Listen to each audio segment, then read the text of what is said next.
Hey, what's up, Josh? What's going on, Chad? Oh, not How's much. it It's going, just man? another good Sunday. Oh yeah, no, it's a little better than other Sundays though. We got an awesome guest on here today. We got an awesome guest on here today. So I'm just going to bring her in because I don't want to keep her waiting. So everybody, please welcome Miss Barbara Jean Lindsey. Hello. Thanks for Hey, having me. Oh my How's goodness. it going? We're doing this. We're doing it. yeah, It's been a while since I've been wanting to meet you for a while, and I've seen another interview that you had with UFO Garage, and it went really good. So I'm not going to be able to hold a candle to that, but we're going to try it. I'm down for it. We'll see what happens. You never know, right? You never know what happens when We you do plan these. out these big plans, and then this whole spirit comes in and weaves this whole dynamic for us. That's right. yeah. Well, I've been kind of like a returning co-host for Chad whenever he needs me on here. But we've had people from the other channels on here, but you're the first like big name guest that's on this channel. Next week, and it's gonna be Preston Dennett. It was just on UFO Garage last night. He was pretty awesome. Yeah, that was a I good love one. You interviewed Preston, didn't you? Or you interviewed Preston on your channel, didn't you, Barbara? Yeah, I had him on my show, and then I also met him at UFO conference in San Francisco, put on by Lorian Fenton, and met him there Nice. for the first time. That's a few years back now, since COVID. So right before COVID. Oh, that's so awesome. I love how everybody's linked together. I started getting to know people, and then it's like it's like one big family. Like I found out that you interviewed Preston, who was one of the first people I contacted in this community, and my MUFON investigator Seth Talk, you interviewed her, which is pretty awesome. Yeah. Yeah, this is a And she pretty. told me to tell you hello. Sorry. Oh, I Let me tell love you hello, her. Barbara. I love her. I wanted to go to UFO Con with her in Pasadena, or I went to one there, and then there was supposed to be one coming up, and we were talking about doing some things maybe together, and hey, because we're the women in here. Come on, we're some of the women in all of this, And so we thought it would be fun to create something. So who knows? I love her though. She's amazing. Yeah, she is. We're hoping to get her on here too, actually. Uh, Um, Either here or she's gonna be on one of the channels. Like I was saying earlier, they all kind of promote each other really. I was gonna say I don't know if it's just me, but I feel like I'm only like a year into this. I feel like I'm noticing like more women get into this, but um, I also feel like the paranormal and the UFO and Bigfoot and all this stuff is connected, in some type of way. I thought a question, but do you have that same feeling? yeah, when I first happened, see, for me, I'm an old timer in all of this.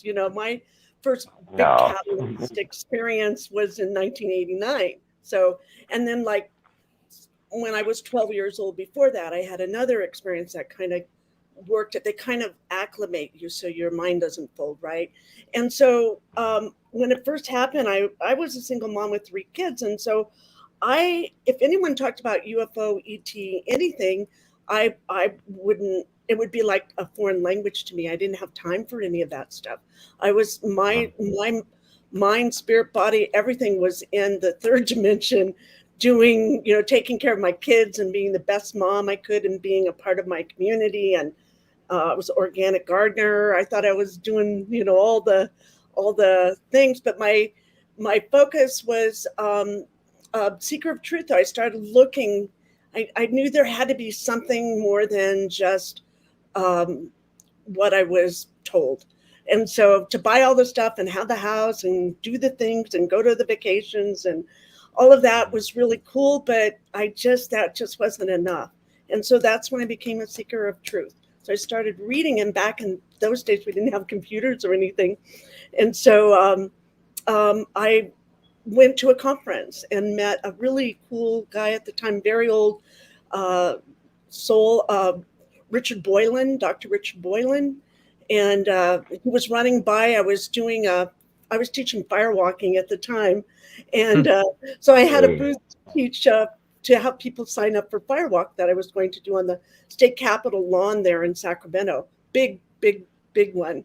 And so this guy goes running by my booth, and I say, that guy, there's something about him. And then he turns around and he goes, I smell sage, because I was saging my booth, right, to clear the energy. So he goes, would you sage me? I go, okay. So I sage him, and he goes off running. And so then later I said, the only thing I wanted to do was to see this Richard Boylan guy, because he had written a book about UFOs and ETs, and if you had an experience, to contact him. So I went into the room where they had all gathered to hear him speak, and it was the guy I had saged who was running down my running past my booth, and we became really good friends. And he really helped me in the beginning, because there's so much to rock in your world, to really make it a part of, and you can't do it all by 5 o'clock. You just can't, and you want it all by 5 o'clock. But it's like taking like a gallon of consciousness and putting it into a little thimble that we are, when you get expanded that much. So it takes some time to acclimate and be gentle with yourself, and kind of let it weave into your regular life. I didn't do that. I put all full throttle in, okay? And you don't have to do it that way, but that's the way I did it. I closed, after my NDE and my contact, I closed my art gallery, and I closed my fine art business, and I divorced my husband, and I became a minister, a spiritual minister, and I dedicated my life to doing healings and readings for people. That was the first year. So I went in and I've been doing that for 30 years now. So it's been a while. I gotta grab my charger for my headset real quick. I can hear you though. No problem, dude. Hey, so Barbara, what was your, as far as your childhood goes, did you have any abilities, or did you notice anything when you were in your younger years, like when in your childhood? Well, when I was younger, I was sick a lot. I had chronic asthma. So I was kind of separated from the children a lot, and I couldn't do any exercises or anything like that. So my mom would carry me out to the lawn, and I would sit on the lawn on a blanket and just kind of hang out. I loved being out there and in nature by myself, and I got used to it. And then I would have like 10 or 15 books around me. I was an avid reader. But nothing really happened until I was 12. And I was going to go, and I write about that in my book a little bit, but I was asked to go on stage I was a sensitive. I'll go back and then I'll go forward.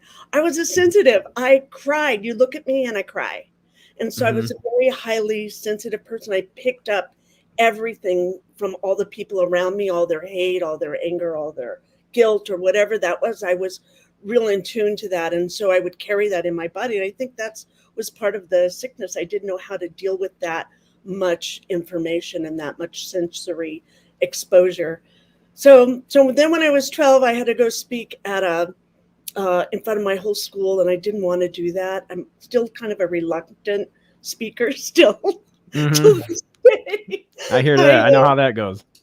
Because, I'll do that, but gosh, then you got to show up and do it, And you hit all that energy that wants you not to do it, because you will change the world with every experience, every story that you tell. I think someone will be maybe hit by that in a beautiful way that can expand their consciousness and open their heart and help them be a bigger, better them showing up here and making some changes. So I'm on my way. Yeah. I have to talk in front of the whole school, and I'm 12, and I don't want to be up there. And so right before I go up, I'm really nervous, and I look on my peripheral to my right side, and a group of beings show up, just as clear as can be, and they're beautiful. They're tall. I don't know about how tall, but I'd say 8 to 11 feet, something like that. And they all have square shoulders, white robes, big hoods. I don't see their face. And they telepath to me, would you like to speak in front of others and inspire them and give them hope later on, And I go, okay, sure, I'll do that. And they said, well, you won't get paid for it. And I said, oh, no, I can't do that then. I go, my family's really poor and I really need to, I need to make money doing that. And they go, and they started laughing amongst them because I'm challenging them. Even it's my nature. I'm challenging a 12-year-old with all these big beings there. And so they started laughing and I look at them and they just shake their head and they said, I'll have more joy than I could ever imagine, right? So I agreed to it. I made a contract with them there. So then I went up on the stage and nailed my speech, which was good, and made everybody laugh. And they've been with me, but I didn't see them again until 1989 when I had the near-death experience. So I never saw them after that. Okay. Well, at least they were with you. That's cool to know that they were with you at that young of an age. Yeah, I was surprised. They've been watching me for a long time, and when I met them, they're on the other side. There's a group that looks very familiar to them, and they introduce themselves as the Watchers. Oh, really? Wow, that's awesome. The Dead Sea Scrolls. I actually was studying that not too long ago. Yeah, I mean, this is all about your story, but that's I wanted to ask you real quick. Before you talked about your NDE, do you know what species these entities were that you saw, or do you have a guess? The species? White robe demons. Yeah, the white robe. I have I don't think they have a species. I don't think they need one. I think they can be whatever they want to be, probably, but I don't know. I think they were more. This is totally my idea over the years, because why wouldn't they show their faces? That's not fair. I was pissed off about it, actually, because look, I'm going through all of this and you're not even going to show me your face. I can handle the truth. I'm a big girl. I can bring it. I'm courageous. I'm strong. I got something going on that I can actually handle that. And they never showed me. And I could handle a reptilian face. I could handle a Arcturian face. I could handle whatever. So I wondered why they don't show their faces. And because I don't get scared easy. I'm not afraid of anything, usually, as a general rule.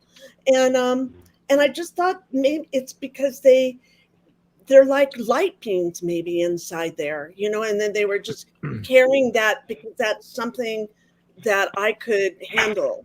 That was the best way to appear for me. Now, maybe for other people, they appear in different ways, right? Different forms and different ways, but they've always shown up for me in the white robes with the white hood, and I can't see their faces. But the love coming from them is huge. It's beyond worldly. It's not like a fake love trying to control you kind of love. It is like pure blissed out, a beautiful, like more than a mother's love for her children or a father's love for his children. It's like, it's quite a state of beingness when they're with you. Wow. I've heard that before, where it's almost like it's more love than parents have for their kids, which seems like unbelievable. Like, how could you go higher than that? But it's true. It's true. Cool. I'm a fierce mom, man. My kids, I feel back for my children. I wanted to stay on the other side. But when they reminded me that I had 3 children, I go, oh my God, I have 3 children. I had totally forgotten it. I was so in the 100% in that time and space that I totally had forgotten about my children. I wanted to go back to where you said that you were sensitive. You were like a sensitive person. Is that something, a characteristic that faded away as you got older, or did it seem like it intensified? Oh, I'm a big baby. Yeah. But I learned tools of how to be here. And I do teach that in my university, but you don't have to go to my university. You go and find the tools, but you want to learn how to ground. You want to be aware of your energy. You want to be aware of your auric field. You want to be conscious of being aware of when you're in your body and when you're out of your body. Mm-hmm. So you start to learn how to work your consciousness in your body and make an effect on our 3rd dimension here. And then you can go out of body and go up to the 5th, different all the way up there. But with a knowingness that your body's still down here, right? And so then you can stay up there and do your work in that level, and then you can come down and be on the third dimension, and it's dense here, it's slower here. There's a lot of stuff going on here. And then you are able to, once, I think that's what the 30 years did. It was able, I learned now I can walk in between the worlds easily. But that takes time, it takes a little practice. And I was really lucky. I got a lot of tools. I learned how to turn on my psychic awareness. And when I had the near-death experience, when I came back, it was turned on 100%. And I was like out of control healer. And you probably get that, Joshua, where you just feel everything. Sometimes you just want to be normal. Yeah. No, it's not good. I've noticed it a lot more around. How do I say this? I don't want to put people's names out there. People who I have a past with, family or close friends. I've been actually meaning to talk about this whenever you interviewed me about kind of like fishing like a vibe out of somebody.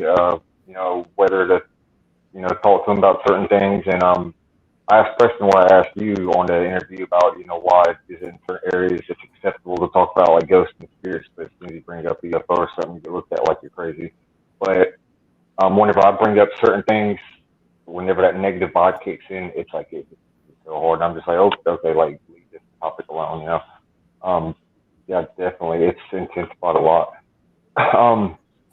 Chad, did you have something to ask her? Because I had a question to ask her about something that she was just saying. No, you can go ahead. Okay.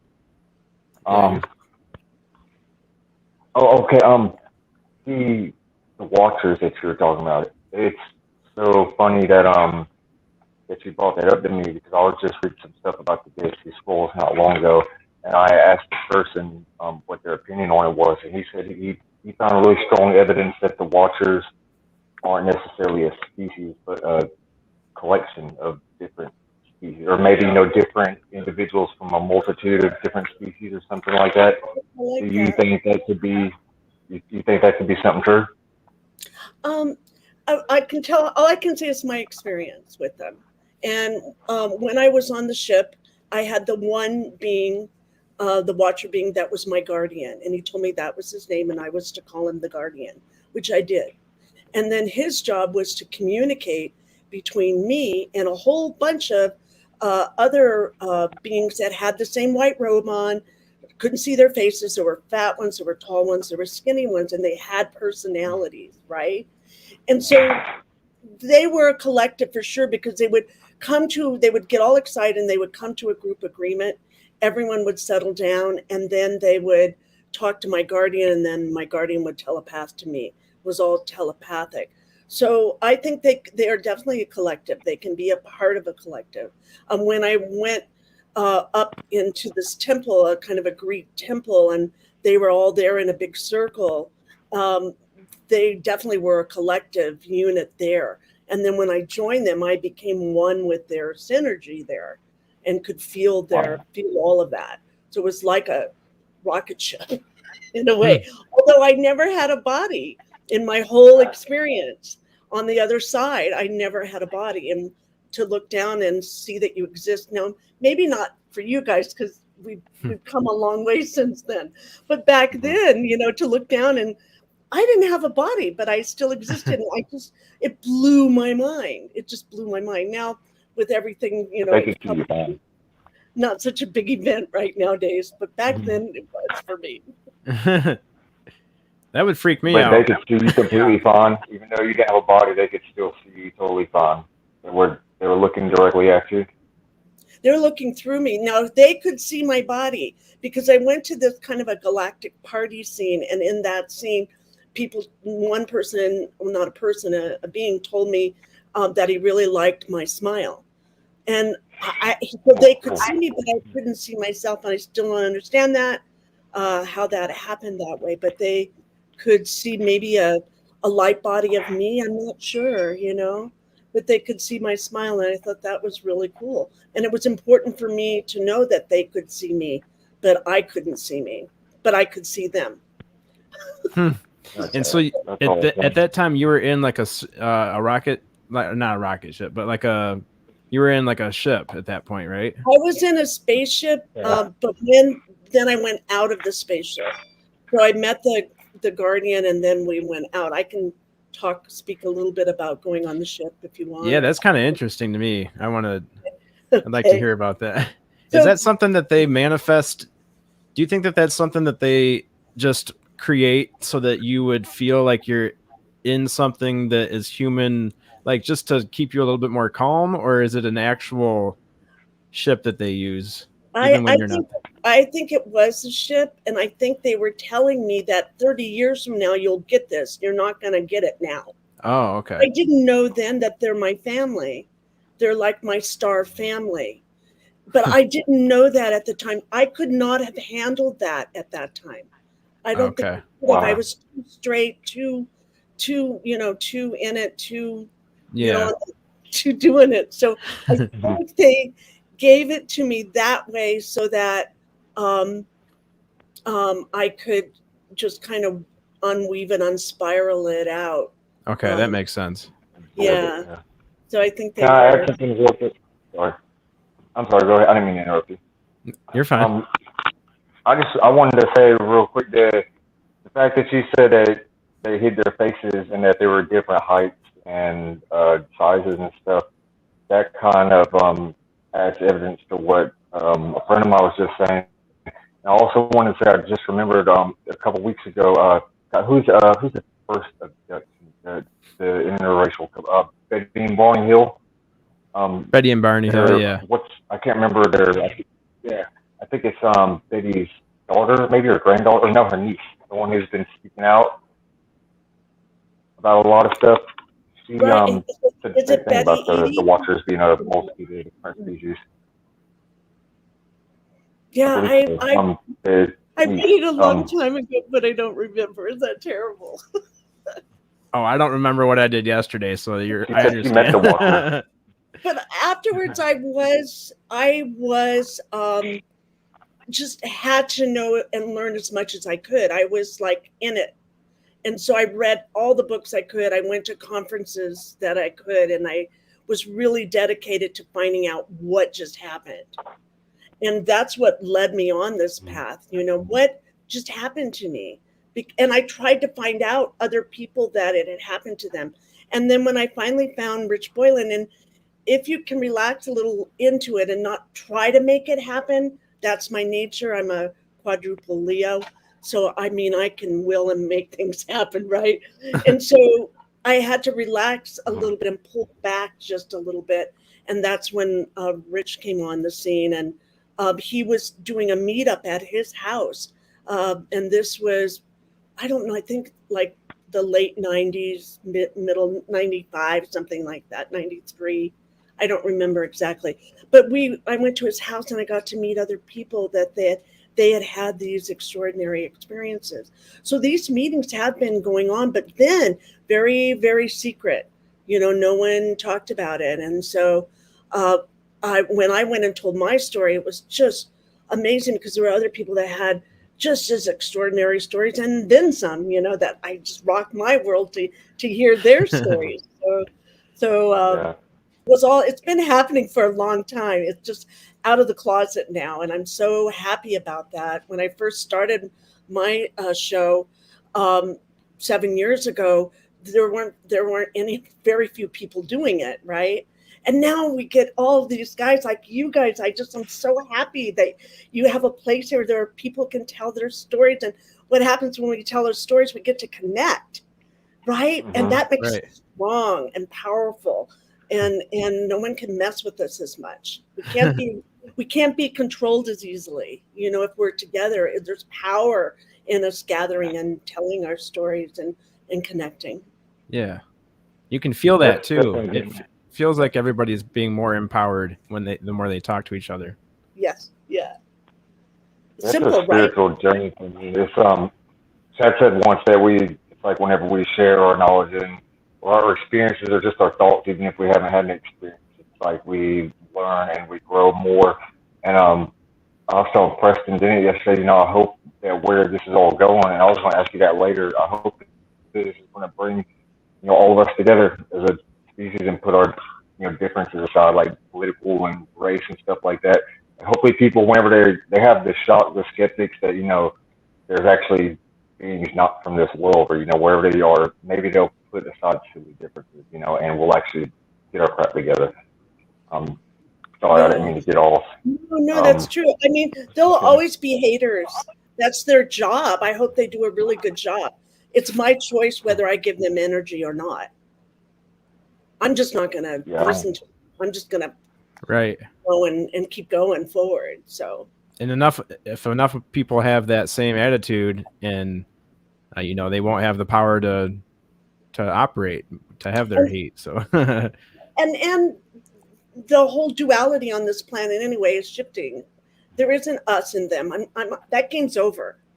There's us. There's we. There's a we here. That's what's happening here. And if someone's in a certain state and they don't understand me, well, fine. They're right where they're supposed to be.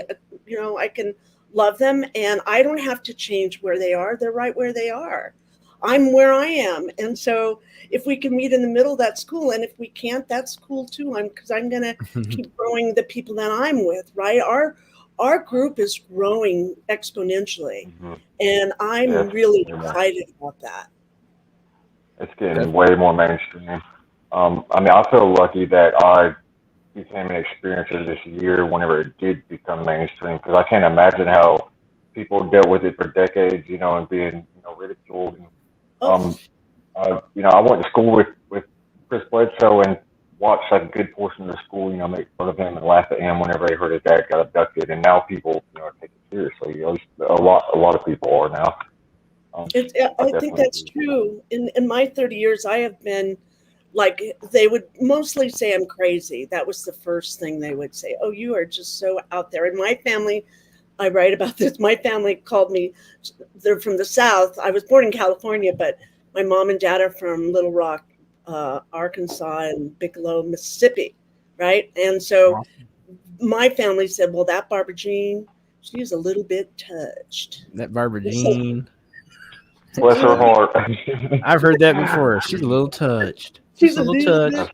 Right. Yeah, he's touched in the head, but he'll be all right. Yeah, exactly. But recently at an event, the whole family was, it all came around and I got justice. Not that I was looking for it, but it all came around and I sat there and I was respected and honored. And one at a time they came in and I gave many readings to all of my cousins and all of these people who gave me such crap, Oh, that's cool. And so it all just flipped. And so, it was very unexpected. I'm sure. Yeah. You're not expecting that for everybody to be that accepting all of a sudden. Well, I think too, in part of like what Josh was going through too, and people who just have had a major experience, you have to grok it within yourself first, and you're not sure. At least I wasn't sure, and I didn't have a lot of confidence in what I was saying or how to say it. Just to say your story was like, right, huge, right, yeah. A huge challenge. Yeah, because you're constantly monitoring their responses to see, are you going, freaking out yet? Yeah. And so I had to learn to work it within myself. And then I had to learn self-respect, that I know who I am. So you have to learn who you are. I know who I am. And I know my story is my story and it's the truth all day long. And so it took years for me, maybe not so. I think you guys are on a fast track here. But it seems like it. It took me a long time, and I am still very, very sensitive. And so I had to learn to respect myself in it. And I finally did. And when I did, then everyone else around me did. Mm-hmm. So interesting how that works, right? Yeah. I was going to say, too, this is like when you said fast track, it seems like the internet was almost put here for this purpose, just so that we can all communicate. I mean, there's been a lot of bad things that have happened with the internet. Yeah. But social media seems to be one of one of the negatives, but it also brings out a lot of positives like this, networking together and sharing ideas, and it's almost instantaneous. It Like is. this podcast that I've been doing here, this channel's only been live for a couple weeks now, and we already have such an awesome guest like yourself on here, and your positivity is going to spread out to the people that follow this channel and the other sister channels that we're kind of a part of too. So Well, it's just like a collective of really good people right now. It seems pretty cool that there's such a loving community out there that's so accepting of each other. I think so. I think we're going to have a lot more of this. And I don't know. I was talking with a friend the other day, and I think we all meet up in the ship at night. We all meet in this big, humongous ship, and we just meet people and talk and hang out and, have a good time. Oh, what do you want to do down on Earth? Well, I think we should do this and that. And I don't know. That's been done. Let's shake it up a little. Let's do this, Yeah. And then we come back at our body in the morning. We go, whoa. Yeah, I like that idea. I just got up. How is that possible? Yep, I like that idea. I think so. So I heard from a birdie that you do like past life readings and stuff like that. I do. Is that an ability that you've had also since the near-death experience, or is that? Yeah. Okay, that's cool. Yeah, I didn't know what it was, so I was trained at an institute on how to do readings, a proper reading, and I would love to, if you would want one, I would love to give you one if you would like. That would be awesome. Right? I've always wondered, because everybody always tells me that I'm an old soul, and up until just recently, I thought that just meant that was just like a saying, like you like old music and you like older art and stuff like that. But I didn't realize it meant your actual soul has been, has lived other lives before. Right. You're full of wisdom. You're a wisdom keeper. Yeah, that's pretty cool to know, or to even think about that. This isn't the first time I've been doing this whole game of life. This whole rodeo. It's not your first rodeo. Right? That's right. It's our bumper sticker coming out soon. Right. This isn't your first rodeo. Yeah. Yeah. Well, and it's okay to be intelligent. You're highly intelligent, and it's okay. Oh, thank God.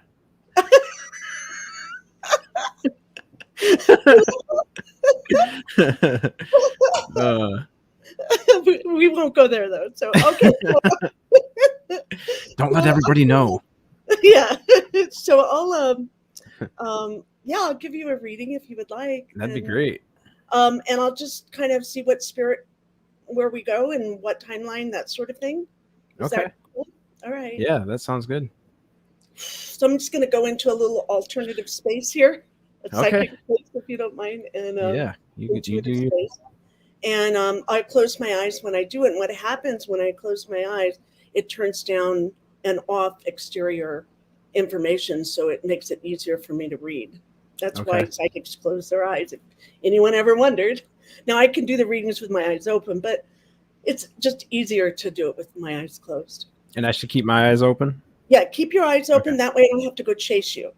Because as a spirit, you can go to whatever planet you want to go to while you're sitting here, right? Okay. So I don't want to go chase you there, or wherever you're going to go, home with the kids or whatever pay a bill that you needed to pay. So if I keep you here with your eyes open, it keeps you more in the body, a little easier. Okay. So Patsy's awesome at this. Is ask you to just say your whole name a couple times, and what'll happen is when you say your name, I'm going to kind of tune into the sound, the frequency of your name when you say it. Okay. So Chad William Smith, Chad William Smith, Chad William Smith. Well, the first one that I am pulling up is a beautiful baby blue. So I'm just going to open that up and see where that takes us. And it's kind of like a spiral of galaxies. And you're going to laugh, but it's like you're deciding where you're going to go and who you're going to be with and what you're going to do. And so you're actually in a ship, and you're like a whole group of beings are there. and they're tall, really, really tall, almost like giants. I would say giants. And you're one of the giants. But here's the interesting thing. In this past life, you're not only the giant that kind of helps fly the ship in a way, you're also at the same time a small little like elf-like guy at the same time. So your energy split between the all-knowing guy who's responsible for everything on the ship and this little guy who likes to party and have fun and keep people's spirits lifted. So you're a split. You do both of them at the same time during this past life. And the being that I'm looking at has a kind of a lion-headed male.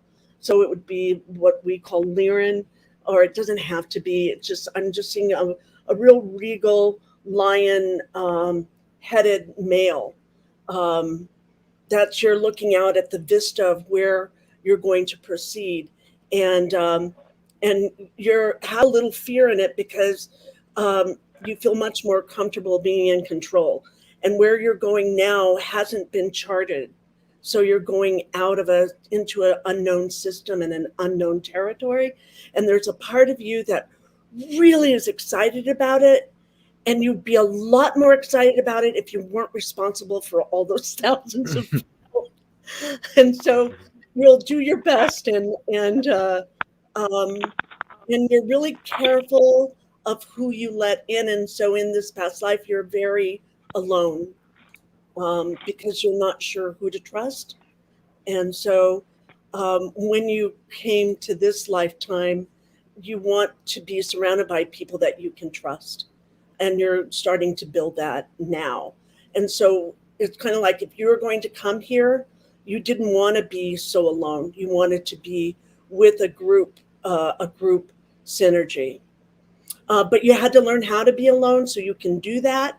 And now you can be with a group just as easy. You're starting to learn how to do that so that you can go back and forth from being alone to being with a group and walk between those worlds.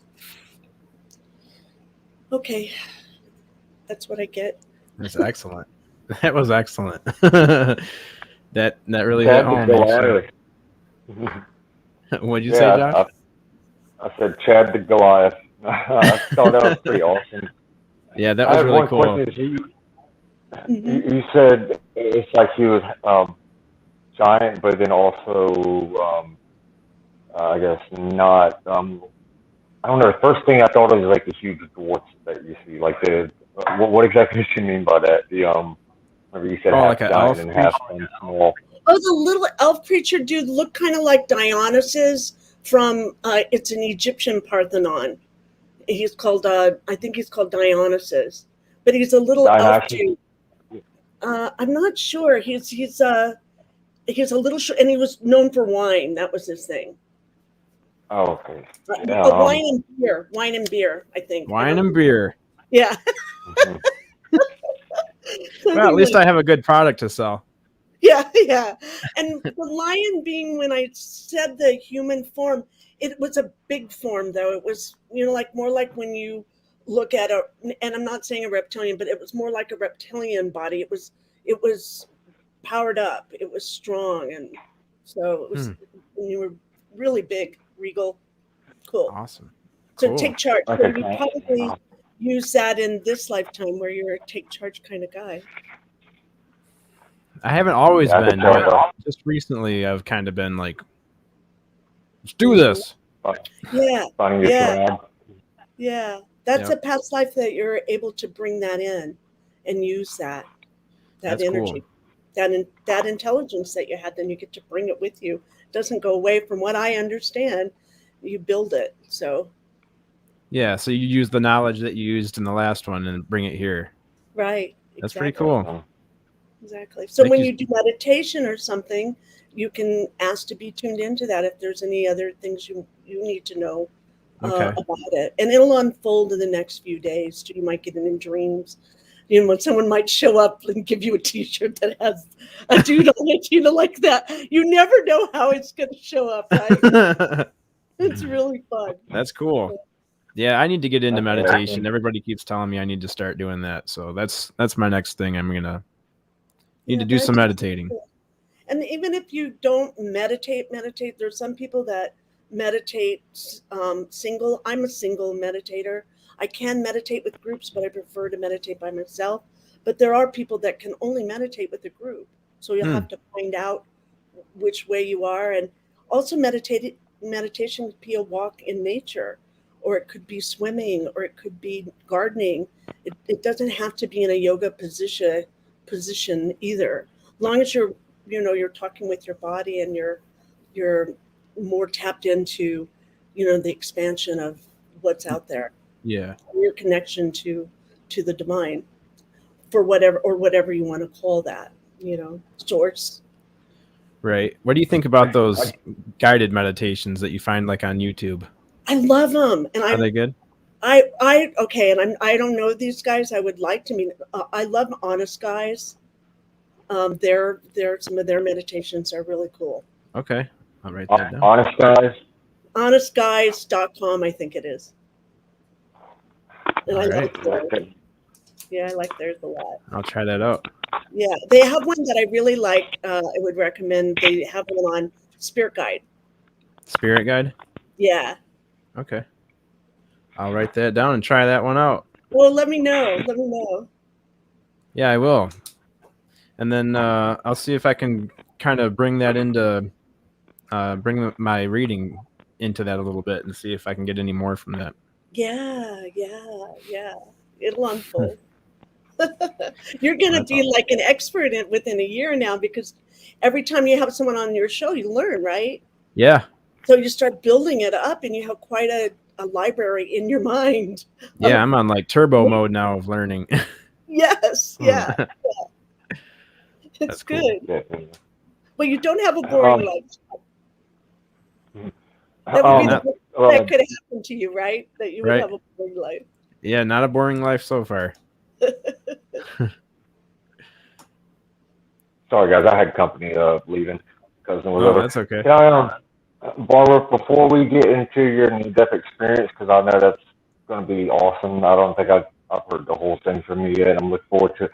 I want to ask your opinion real quick on a really vivid dream that I had the other night. And it started coming back to me piece by piece. At first, it was just really blurry, and then it got more detailed. Excuse me.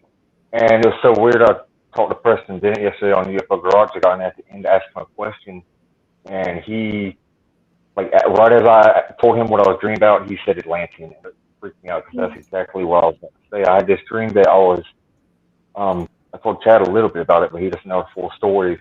I was in a school looking thing, almost reminded me like the X-Men, like the X-Mansion type thing. I don't know if you remember that. Yeah. And like you said, with your experience, I didn't have a body. I couldn't see myself or anything. And there was a lady that I thought she was a ghost at first. She looked like a ghost. And we started talking to her, and she was telling us that they're helping us, but they don't want to interfere too much because first time that they did, our technology grew faster than our souls or our spirit or something, and we destroyed ourselves. It was something along the lines of that. Not those exact words, but at the end of the dream, she said, "I'm in Atlantean," and it weirded me out because she was a ghost in the dream, and I don't know. It just. What are your thoughts on that? I just want to ask your opinion. I would say I would Mm-hmm. try and read every book I could find on Atlantis, because it's a self-discovery, right? And I would start there and let it start to unfold.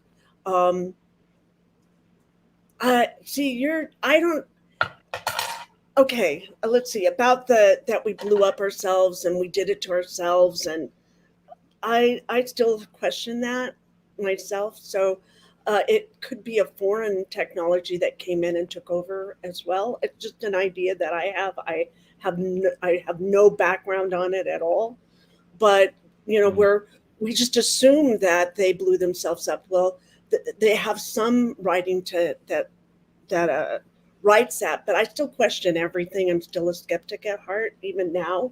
So with Atlantis, I just Well, real quick, Okay.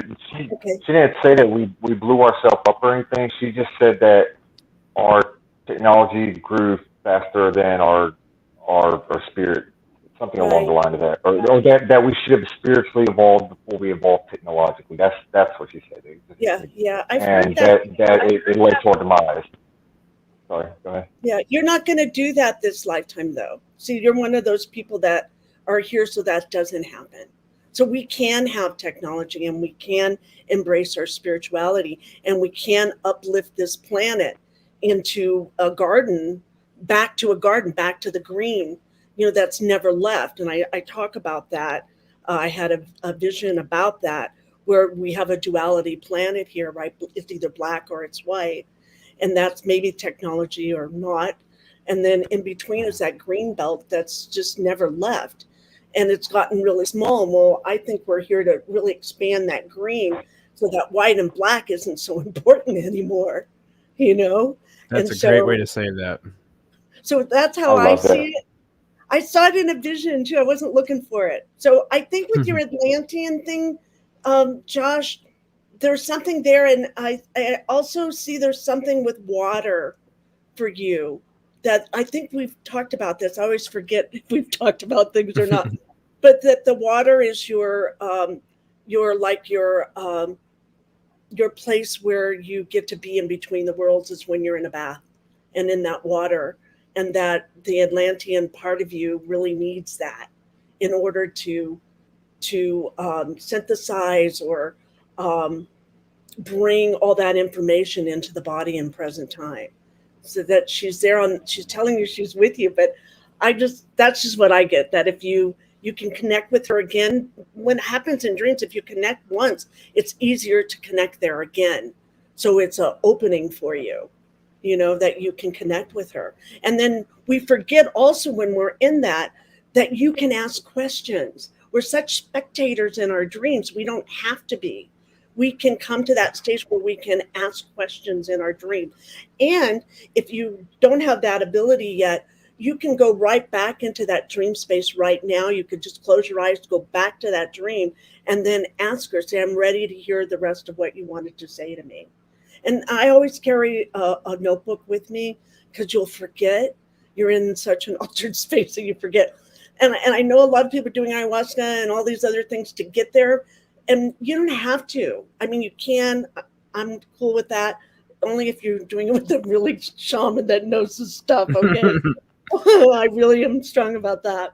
And you don't have to do it every weekend. It's not a recreational drug either, because then you open up all these doors, and then where do you go? You need to, have some control over that a little bit so that you keep your body grounded and here in this earth plane. So Atlantean. So go back in that dream and ask her. I could tell you some more, but it's not my job to tell you. It's my job to show you how you can do it for yourself. Well, that's really neat that you said asking her a question. Actually, I did ask her a question in the Oh, dream. good. I See? asked her why that was one of the first things that she was trying to tell us, trying to teach us something. I don't remember what she was teaching us, but it was me and a group of other people, and Yeah. I couldn't see these other people either. I couldn't see myself, but she was talking and like looking like she was talking to a group of people. And I Yeah. actually asked her a question. I said, "Well, why don't you just come here and do it yourself?" That's what I said. And I don't even know why I said that. And that's when she gave me that response that you know I guess they are helping us, but that we need to do it ourselves. I never thought Right. about me being an Atlantean in a past life, but that's pretty awesome. What I'm getting with that too is that she's interdimensional at a higher interdimensional level.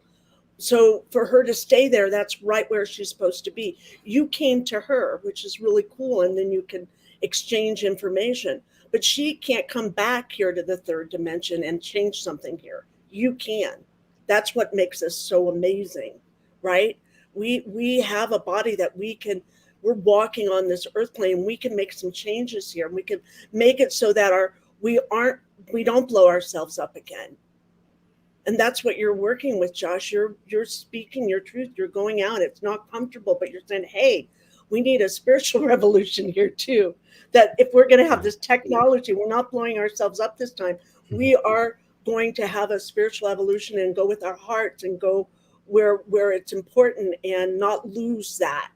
Because if we can keep that and have the technology, woo woo, it's a win for everybody, right? Right. Yeah, Yeah. I mean, definitely. Real quick, I wasn't told this or shown it, but I was getting the vibe that we didn't blow ourselves up, that somehow our technology ended up leading to the flood that you hear in every religion and culture. I don't know why. I feel like that's what she was emphasizing. I really don't know how to explain it, but oh, that's really awesome. I'm sorry, I didn't mean to get on me. I know that's No, it's about you, cool. but I We're really the appreciate that. peacemakers. We're peacemakers, Josh and Chad. We're peacemakers. We can make peace happen here, and it's not in a 70s way. We're current right now, where we can make peace happen. We really can. The idea of war and fighting each other and killing each other is so ridiculous. yeah. It's just ridiculous. And I have been through divorce, and I know when you want to kill somebody or not, or when you want to Me just too. like where you can't, like, God, there's like no help for this person, Yeah. but you have to go through it. And I went through it, and you do find a middle ground. And so I had to go through divorces to learn to have a middle ground in that. So we can find a middle ground in all of this. And one of my things was that I didn't want my grandkids to know the word war. They had never heard it before. And then someone told them that, well, war is an old paradigm where people used to actually kill each other over stupid stuff, Over gas or over oil on the ground and Yeah. dumb And that things. when I had my son, the first words that came out of my mouth to him was, "You will never go to war." But also I'm saying if we need to defend ourselves, I'm the first one to defend myself too. If I need to, I will fight to win. Yeah. But is it my choice? Never. And Right. I'll go through all of the rounds to get to where we don't have to do that. And so hopefully we can do that. And I do think we are being helped. It's been proven that some of our missile bases have been shut down, and have been screwed with. And I love that. I love that there is an intelligence. There's a higher intelligence there helping, but I also believe in that higher intelligence over that intelligence that oversees Layers, the big direct layers source. upon layers.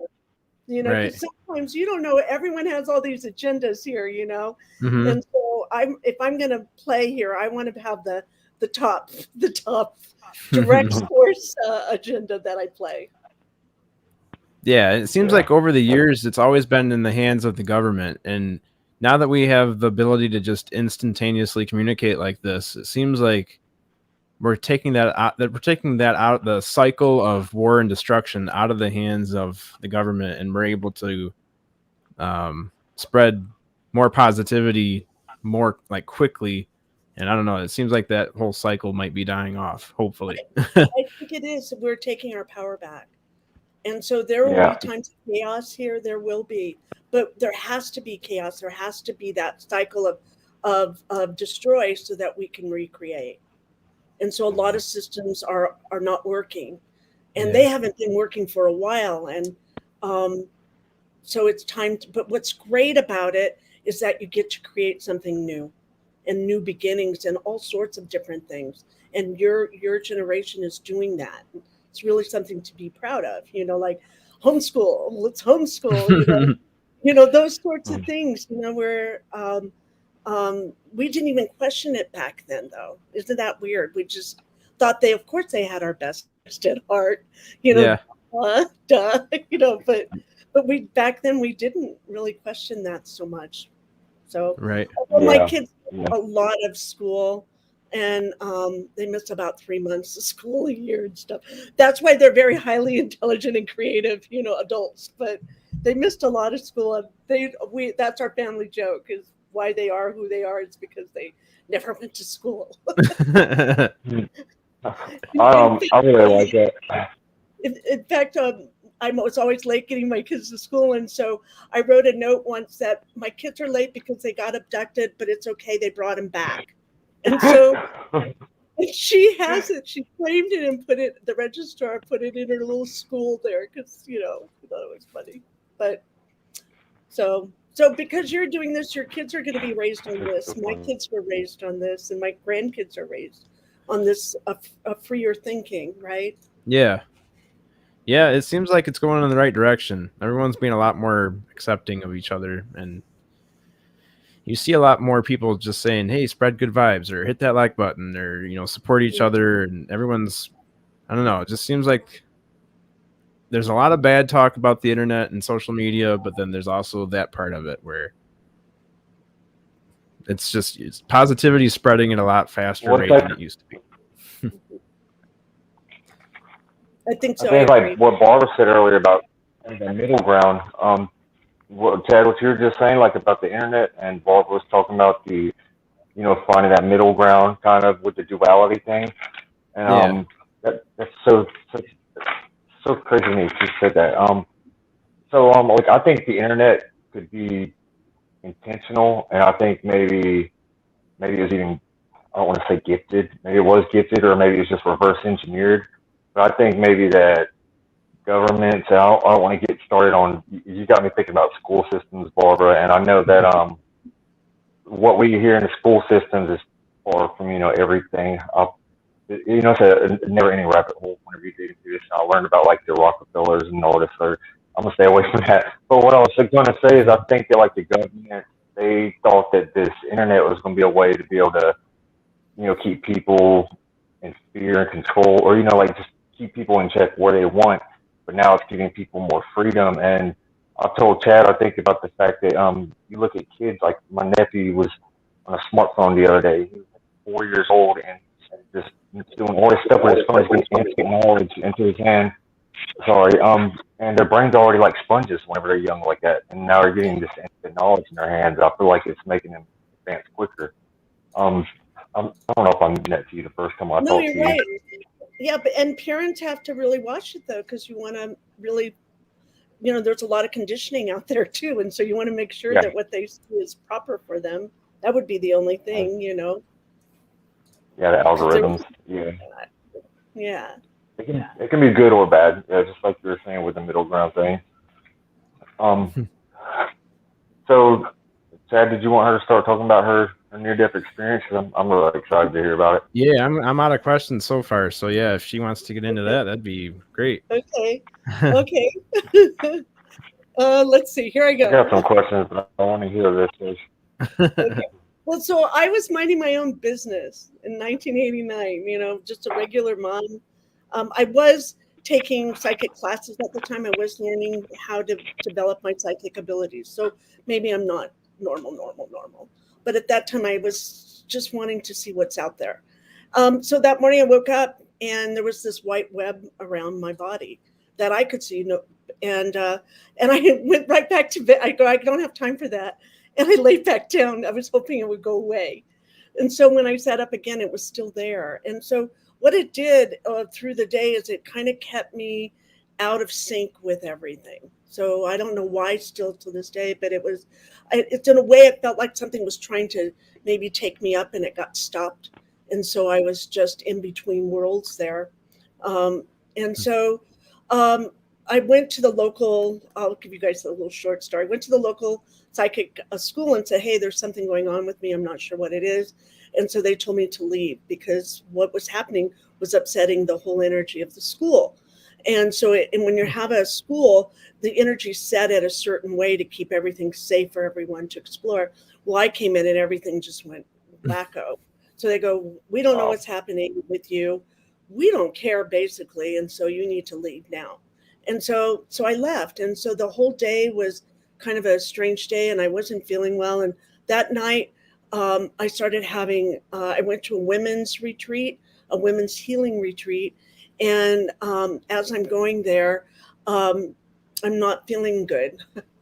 And then as I park the car and start to walk towards the building, I'm really not feeling good. And what I mean, I can't breathe very well. And I am an asthmatic.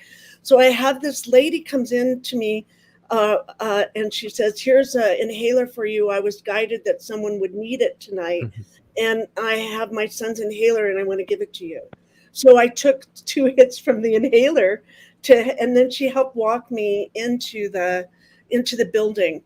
And once I got inside, the pain was so excruciating that it was beyond my control. It was like 100,000 knives in my heart and my chest. And I just I couldn't stay. I couldn't handle it. I couldn't handle it.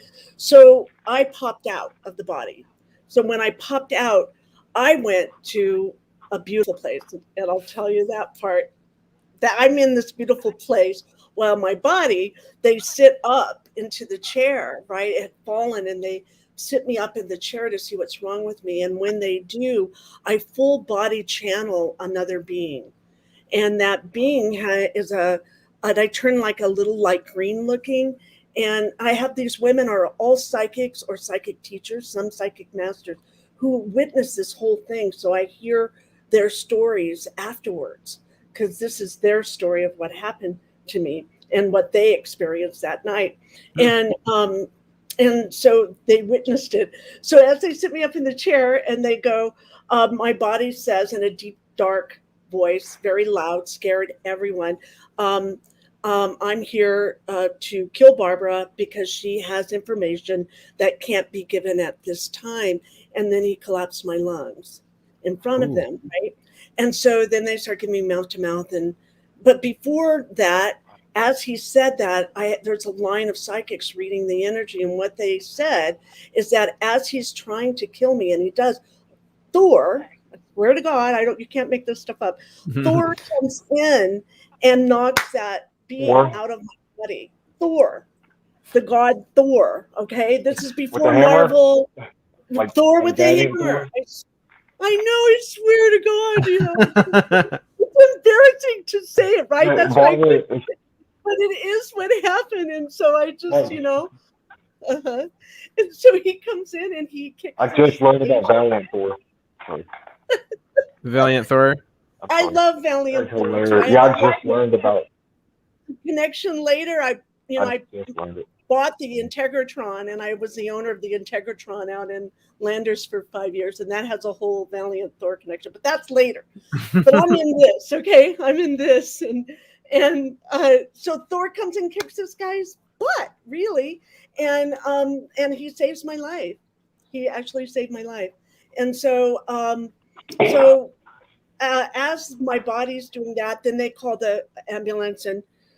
They take me and I'm in ICU and they say I'm not going to make it. They call my family and they give me last rites, because I have no air. And if I did come back, I would be brain dead more than likely. And the Barbara that you knew doesn't exist anymore. We're not sure. Everyone's crying. Everyone's at the hospital.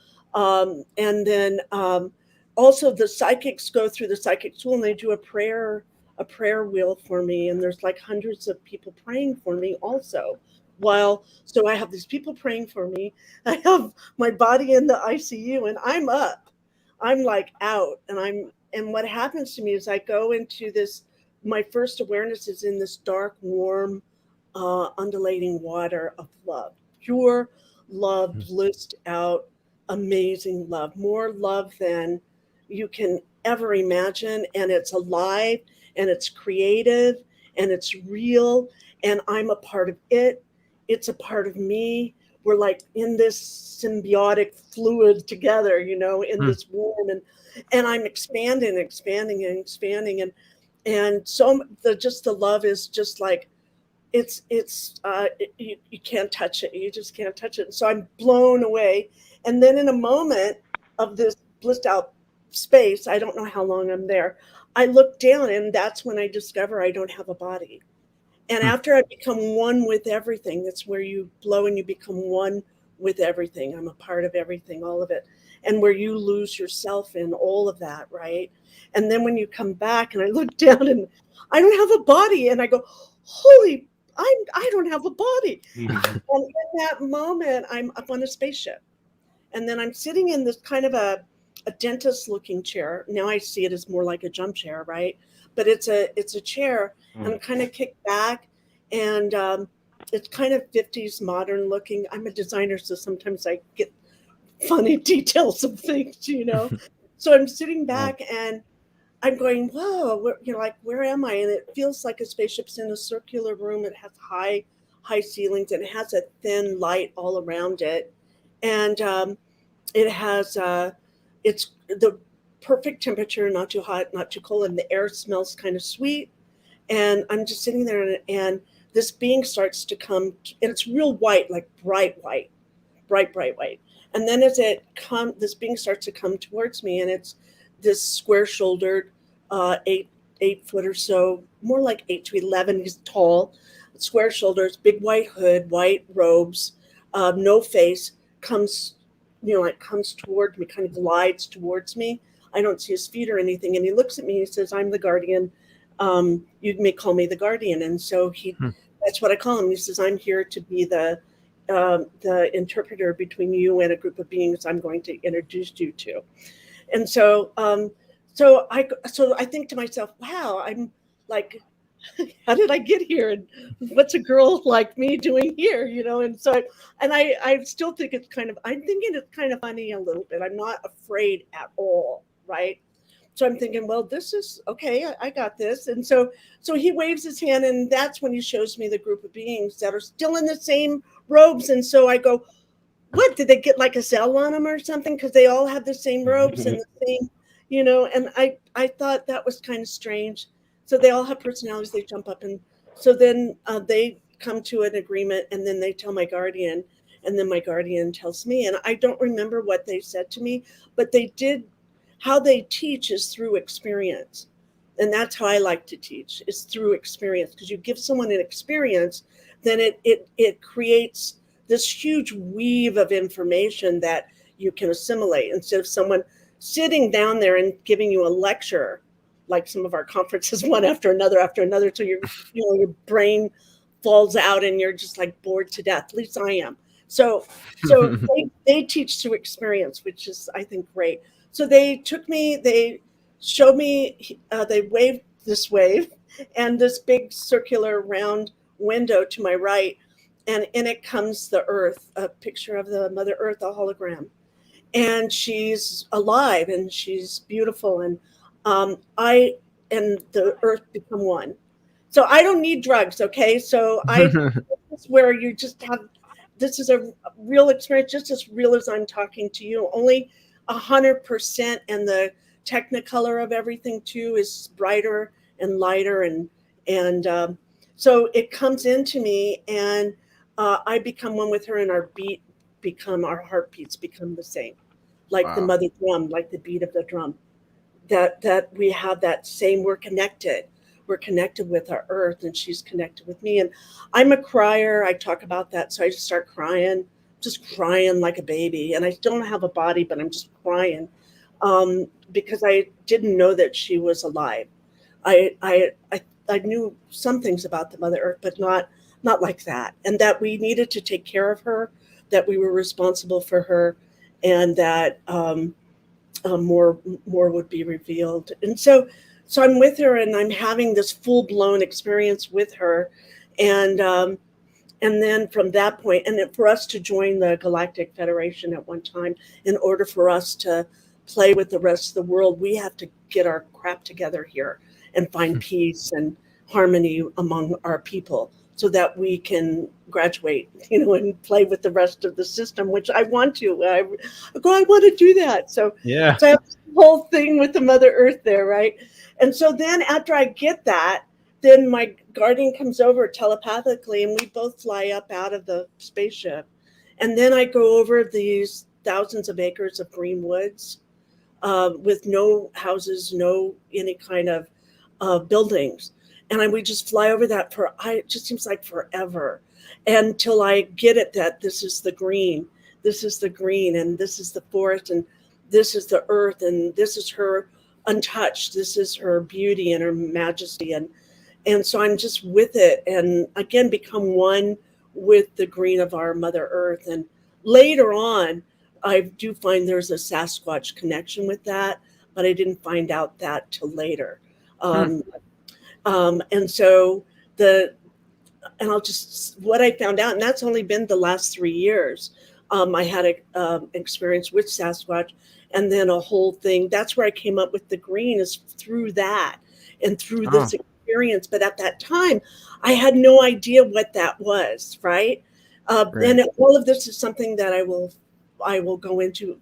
Is my future now. Now I get it.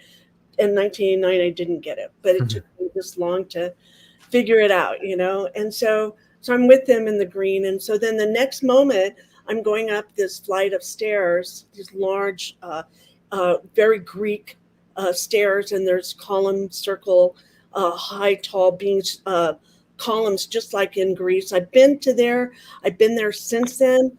Before my experience, I had never really been out of the United States. After that, I've traveled a lot of the world to a lot of sacred spaces. And so I went to Greece to this particular space where the Sybil Rock is, and this particular Delos or Tholos, however you want to call it, is there, and that's a whole nother thing. So I'm in there with them, and as I'm coming up, there's a circle. It's floating in the middle of the universe. There's stars all around us, right? And so I walk up, and there's this group of those same beings with the same hoods and the same outfits, and I don't understand. I'm thinking, what is this? I don't have one. I'm not in the club. So it's funny. So I go with them, and they are in a big circle. I don't know how many. There's quite a few.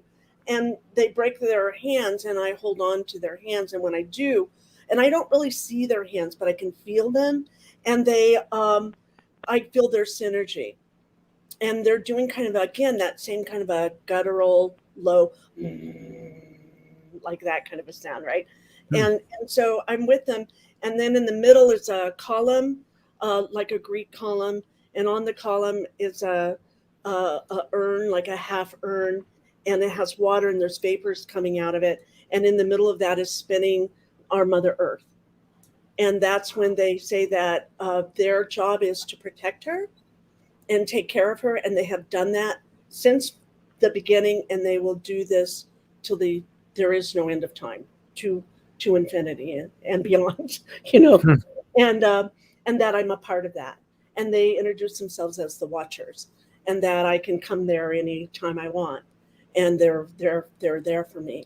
And so I have brought groups there before through meditation and stuff. It's really wow. And some experiences.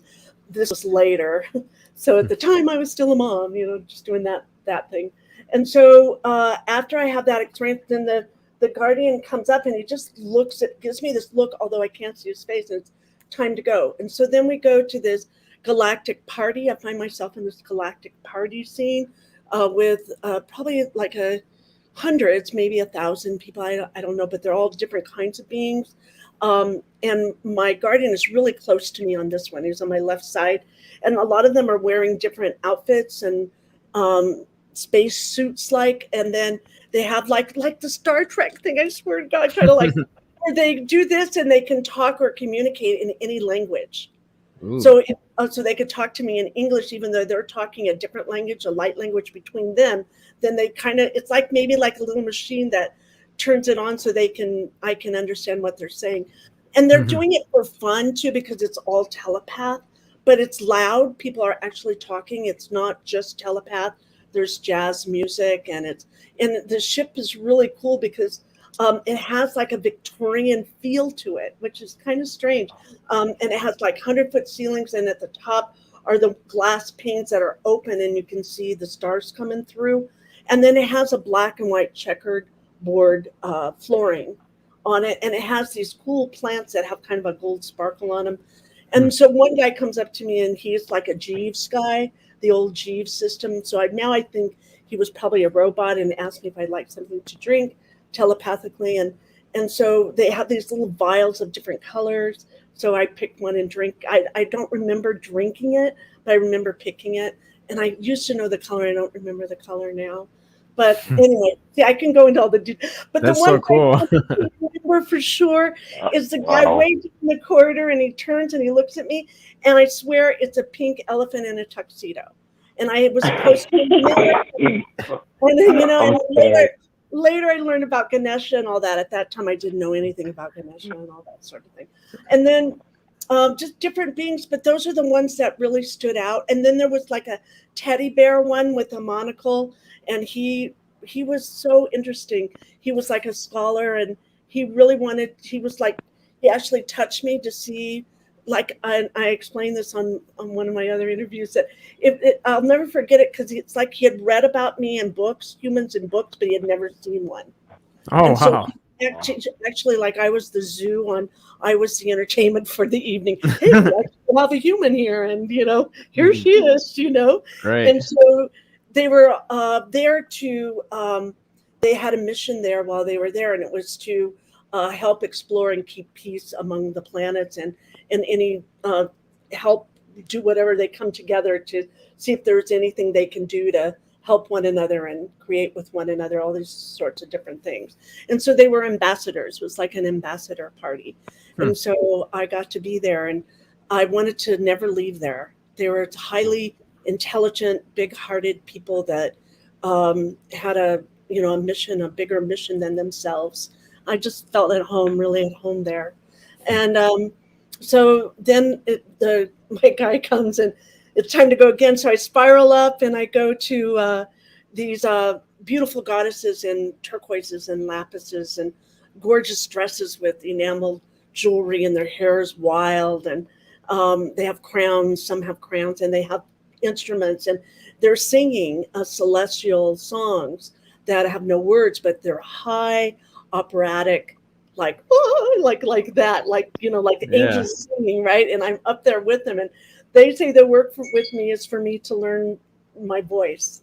And so and I couldn't leave until I found my voice. And I go, well, I can't sing like that. And they go, find your own voice. I go, oh, I can't do it. I get shy all of a sudden. And then they go, come on, you can do it. And so mine's real low. I have a real low tone, but that's my tone. So I got to find my tone, and that's my voice.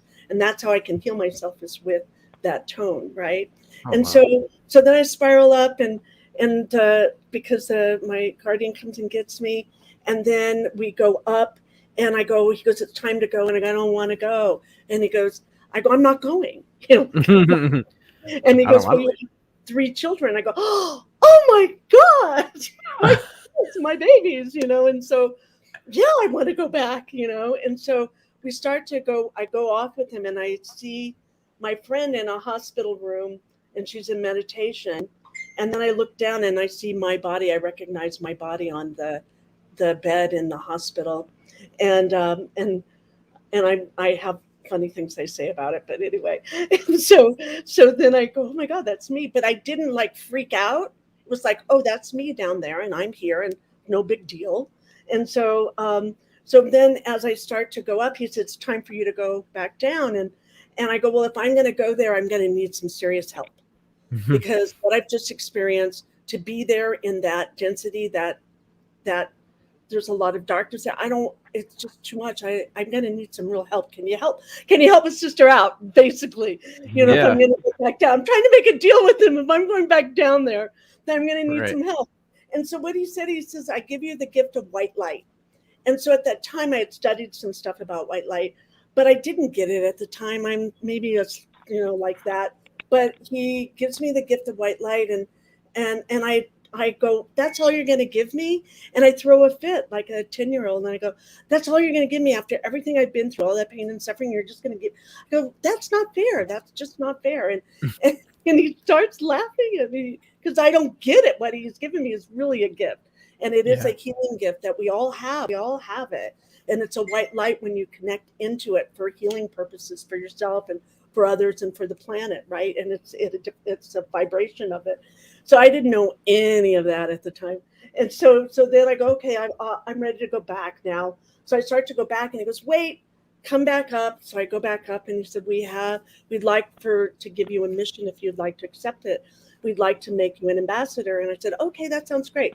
Sure. And then as I'm going down, I'm thinking, an ambassador of what? Of art, of love, of the earth, of children. I'm trying to figure out what that is. And so I look back, and he's gone, and I haven't seen him since that time. And so I go back, and I acclimate down into the body, the density of the body, and I make sure that every part of me is filled up with my inner light, that light that white light, right? And so I'm in it until every speck, and then I sit up, and I've been in a coma for 2.5 days, and I sit up and all the alarms go off, and I go, I'm starving, I want some nachos. And Wow. everyone just freaks out, and then they're pissed too, because they already had me like, my sister goes, I flew in for nothing, like that, so it was kind of funny. And so I stayed there for 10 days, and it changed me forever, and all my psychic abilities got turned on 100%. But they said I'm a miracle. Actually, they don't know why or how I pulled out of all of that without, my lungs are totally perfect. I was fried on the inside a little bit. I was real sensitive to a lot of things. So afterwards, it took me a while to really kind of grok that. And so I again, and it's funny, Joshua, I said that earlier, I spent a lot of time in water. There happened to be a Victorian bathtub there, right down the hallway, because I told the nurse I really wanted to take a bath for some reason, and I bet they don't have one. She goes, oh, well, we happen to have this whole room that in it is only a Victorian bathtub. Right in the middle of the room. It's so weird. So I spent 3 days in warm water. And, Wow. and I use that now if I feel like I'm just getting a little too fried being here, which can happen, right? The water is important. Warm water is really important for me to be in, to help. So Now, can I intervene real quick on what you said? I meant to say this earlier. What you said about water, I didn't even think about this, but I live like 10 minutes from the beach right now in Wilmington, and I moved here 2 years ago to get away from Fayetteville. I needed to change the environment. I was just I needed to get away from negative people, and I love it here. It's like therapy, even if I'm just sitting out there looking at the beach. So yeah, you're dead on with that. I'm sorry, I didn't mean to. no. I love hearing this story so much. Well, the beach is in between worlds, and that's where in the old days the witches used to do a lot of their work with the earth, and not just bad stuff either, but good things for helping people too. And so they say that in between on that beach is in between the worlds. So you have your conscious and your subconscious, and so third dimension and all that water, with that much energy in it. That being in between is a good place to do visions or meditate, or just call in great spirit, or call in to connect with source. So I would recommend you go down and sit on that beach, because that's where it's I need to tell you something. There's this lady she's really sweet. I think you'd get along with her. She's awesome. Her name is Bobby. Chad knows her. So the way I met her, when I was first getting into this, I tried doing a little group T5 meditation on the beach out here in Wilmington. We didn't see anything in the sky that night, no sightings. And I apologize if I already told you about this. no. But okay. So Bobby, she comes on the podcast now. She was supposed to be there that night. None of the people that were there, none of them knew her. I didn't even know her. I hadn't even met her yet. She calls me and tells me that she can't be there, so we do a little thing and we meditate. And me and the girl, the girl that was next to me, we both saw a white flashing light in our head while we were meditating. I've never even heard of this white light thing you're talking about, but it's just like my mind's going everywhere now. And on top of that, the what's it called, Chad? The EMF reader, is that right? Yeah. It started buzzing right at the end of the meditation. And that was the same time whenever me and her saw the white light. And I even opened my eyes and turned around to make sure nobody's walking by with a strobe light or something. And I went back into the meditation, and like 30 seconds later, the light started flashing again. And I'm thinking, my head's playing tricks on me.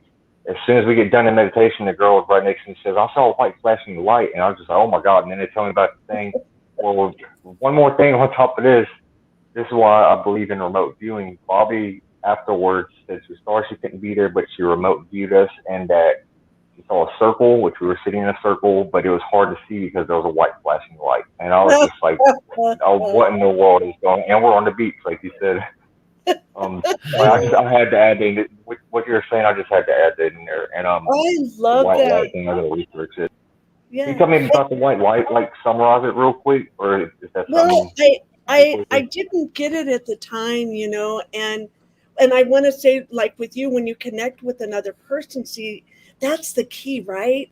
When you connect with that other person, then that synergy happens, and it exponentially gets bigger and brighter and lighter, right? Just from you, the two of you, and you met the like when you meet your beloved, it's like this, wow, what just happened, and you can't go back. It's kind of like that, and so when you connect with a spirit being that's like you in some way or connected with you or in your destiny somehow or that you're meant to connect, you're going to feel that and know that and be aware of it. So with white light, it's like that. It's where you, for me, it's when I do healing work for people. We have the spirals, we have healing spirals in our hands, and so you can shoot it out. You take it from source, and there's a way that you can do it to bring it in. You connect with the white light and you bring it in through your crown. If your crown's open, it doesn't have to be that open. You don't want it too open, but just somewhat open. Then it can come down, goes back around the back of your head, off your shoulders, and it goes down your arms, and then it goes out your hands. And that's how you can use that. So you're a channel, a conduit for it, but you better be grounded when you do it. You want to be grounded, really grounded to the earth, your feet planted on the earth. That's why doing it on a beach would be a great place to do it when you're practicing with it. So then you learn how to work with it and how to connect with it. And then you can bring it together, and then you can actually work it on people, like their auric fields. And when you're first practicing, I recommend using it on your animals. If they're not feeling good, you'll hit their energetic field, right? Their auric field, and then you can take your white light and give them a healing with it, where it just kind of cleans it all off for them. And then I put a spiral, a blue spiral on the floor in my mind. I just put it onto the floor, and then I take any excess energy or disease or whatever it is, and I throw it into that spiral, and then the Mother Earth takes that down. And so, and then you finish, and when you start a healing, you want to prepare for it, and then you want to make sure that you break the healing afterwards. So I usually clap my hands and say, this healing is complete. Otherwise, you will just keep going on until you don't have anything left. And you want to make sure that when you do that, that you're neutral and that you're not using any of your energy. This is strictly white light, our connection to source coming through with your permission and to do it. So that's how I use it. I bet there's all kinds of other people out there that have great ways that they use it as well, and practice it and use it on yourself and your animals and see where you go with it. Also, when you go into your sixth chakra, your third eye, you can get in tune there with the white light. That's what you were probably doing out on the beach, right? And so from there, it opens up and expands, and that's where, with meditation, you want to listen, right? You're just going to listen. That's all you have to do. And then in prayer work, you're asking for something. So if you're praying, you're asking them for something. So, but in meditation, I was going to say I've been using binaural beats, the like frequencies. I have ADD. Like when I just sit there dead quiet, my mind starts racing. But Chad, it might work for you. Those binaural beats and what's the other one called? Like the frequencies and stuff. They help me a lot. Like they really help me just calm down. And I started listening to them before I go to sleep, and they're having some amazing dreams here lately. Yeah, I put headphones in. I was going to say I put headphones in a couple of days ago. I normally can't remember my dreams ever, but I put headphones in just a couple of days ago, and I tried that binaural beats, and I actually had a dream that I could remember exactly where I was on the road. I was in my truck driving home from work in my dream, and I remember exactly where I was on the road, which is really strange. But a Canadian goose like ran across my path, and I think I hit it. Like I didn't see that I hit it, but it just seemed like my truck hit the goose. And then I woke up. So I don't know what that means, but it was extremely vivid. And I wrote it down as soon as I woke up, and I even wrote down the location in case like a deer or something decides to run out in front of me there or something. I'll be more prepared. But yeah, it's just strange.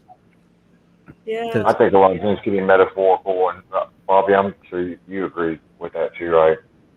Yeah, it's something. It's like a beware, be awake, be vigilant, um, Yeah. and um, and you can go back into that dream and ask them too. You have the ability to do that right before you go to sleep. You're a little bit tired. In the morning you're a little bit in between the worlds, and then at night you're a little bit in between the worlds. So those are the best times to ask and do that sort of thing. And then your crown chakra, if it's wide open when you go to bed, you're going to be all over the place. So I always say to kind of close it down a little bit, and then you'll have a better chance of having some dreams and being aware of being aware. For somebody that's only Okay. heard those words before, and I don't really know exactly what that means, like the chakra and the crown chakra, what is, I guess, just like a brief. Spaces. Well, there's all kinds of different things out there with them, right? But we have this crown. This is our head, right? And there's a energy field right above here, right? And this is where you get to open up and connect to source. And so, if you're going to ever channel or a mediumship, they open that crown full force, and the energy comes in and down the crown, and then it hooks into their sixth chakra and into their eyes. Maybe I don't know if it hooks down to their hands, or they can full body channel another being, like I did, right, without choice. So I spent 5 years learning about channeling because I didn't want it to happen to me again without my permission. Right. Okay. And so it's a lot to learn. Okay. uh but just your crown, just there's an energetic field there. And like with me, it's mine happens to be I spent some time with this amazing yogic master teacher, Har Nandaji. That's a whole nother story how I met him and hung out with him for 3 days. And he said that my crown chakra was open 1,000, 10,000 full. It was open full lotus, right? And so that Wow. happens through experience. And so if you have sometimes an extraordinary experience, it can open this up till you're you're more aware than most people around you. It doesn't mean it can't close back up either, but Mhm. usually once it's open and you can't go back. And that's Mhm. after you have contact. There's a party that said, I just want to go back to the way it was before, but you can't. And so you will learn how to deal with it, and you'll meet up with the right people that'll help you deal with it. And then it becomes not even a deal with it, but oh, this is cool. I can really help humanity. So the crown is wide open. And so you have the ability, like right before you go to bed, to say, I want to just close it down a little. And we have our bodies are such amazing machines, right? And so we can, or avatars, or the First Nations call it our skin dressing. And so whatever it is, so we can just say, hey, I would like to turn this energy down. So the crown, the energy can come from source down through the crown, come into the sixth. And if you want to do readings, then it goes out the sixth. But it can go down into the fifth, into the fourth, to the third, to the second, to the first, and then grounded into the Mother Earth. So you have the earth energy coming up, and you have the celestial energy coming down. And it all meets in the heart, in that green. Our heart's green. So it's that place there. So I hope that Nice. helps. Yeah. I can send you. I teach this at school, but I'll see if I can. I'll send you guys a little thing that I have on chakras. Okay. Yeah, because I'm I kind of feel like one of those things I don't really want to ask about it too publicly because it seems like something I should know a little bit more about, but I never really looked into it that much. Yeah, there's a basic that I see it. They don't exist. They're not like real. They're not parts. You can't take them out and throw them onto a table. But it's a concept in your body, right? But what's cool about them is I use them as a way to ground my consciousness in my body through my chakras. Okay. And it I was helps gonna say, me. Hmm. I was gonna say like a change in frequency. I mean, is that like a sort of way to look at it? Because I look at like our conscious, which I think conscious is spirit, so I'd say our spirit or whatever. But the chakras would kind of be like tuning your radio dial, I guess, to a different frequency to get you more closer in contact with the source. Is that Yeah, in line? That's exactly. awesome. And like when you're like, I'm a sensitive, so I feel everything. So that's in that second chakra right underneath my belly. And that's where I feel everything. So sometimes I actually take my hands and physically just kind of give a little push there to move it back. So I'm aware that, and you can turn it down. If I, like somewhere and I don't want to cry in front of everybody, then I can turn it down too. And so that first, second, third chakra are your relationship with your body, right? And so you can turn those down so you have more control over your emotions if you want. And then the fourth chakra is the connector, the love connection. And these upper chakras are all about communication with spirit and that part of us, that divine part of us. So we're pretty amazing beings, and if we can be aware how to work those and use those, and a lot of us have never been taught that. It should be taught in schools since the beginning, right? Yeah, they almost sound like amplifiers or like antenna Yeah. receivers. Right. Yeah, I think we all can. They receive knowledge and the energy, and um, they're a connection, that connection, that source. And so if you're with somebody and you really like each other, your chakras are going wah, your oracles are going wah, like that. So, and I'm thinking about that when I'm with the my star being, the star family. The connections are, see, they're not even connected to the body at all. I had no connection in the body. It was Right. all up in the upper chakras, and we still exist up there, and we can exist way down too. So it's an interesting ride we're on here. Yeah, you can say that again. Can I jump back real quick or something? Yeah, go ahead, John. I didn't mean to cut you off early. First off, I got so excited whenever you talked about Thor coming in to beat up the dead demon or whatever. And I'm a huge Marvel fan too. Well, I got a Venom shirt on, obviously. Do you think that was sorry, it's echoing really bad. Do you think that was the Valiant Thor? Is that how you say it?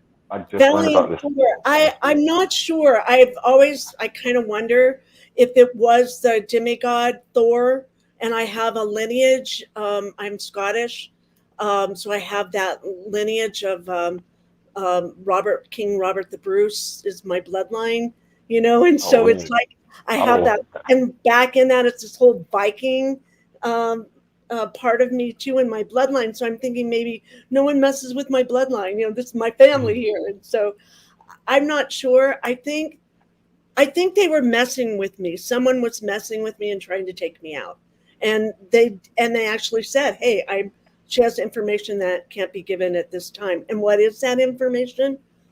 At that time, I probably brought it from past lives, and they didn't know if they could control me. I don't know exactly. I know that I'm doing my work that I'm supposed to be doing while I'm here, So I'm still, it's a question to me, and I don't have all the answers, but and maybe someone will find them for me. And like by doing these shows, who knows what it connect to?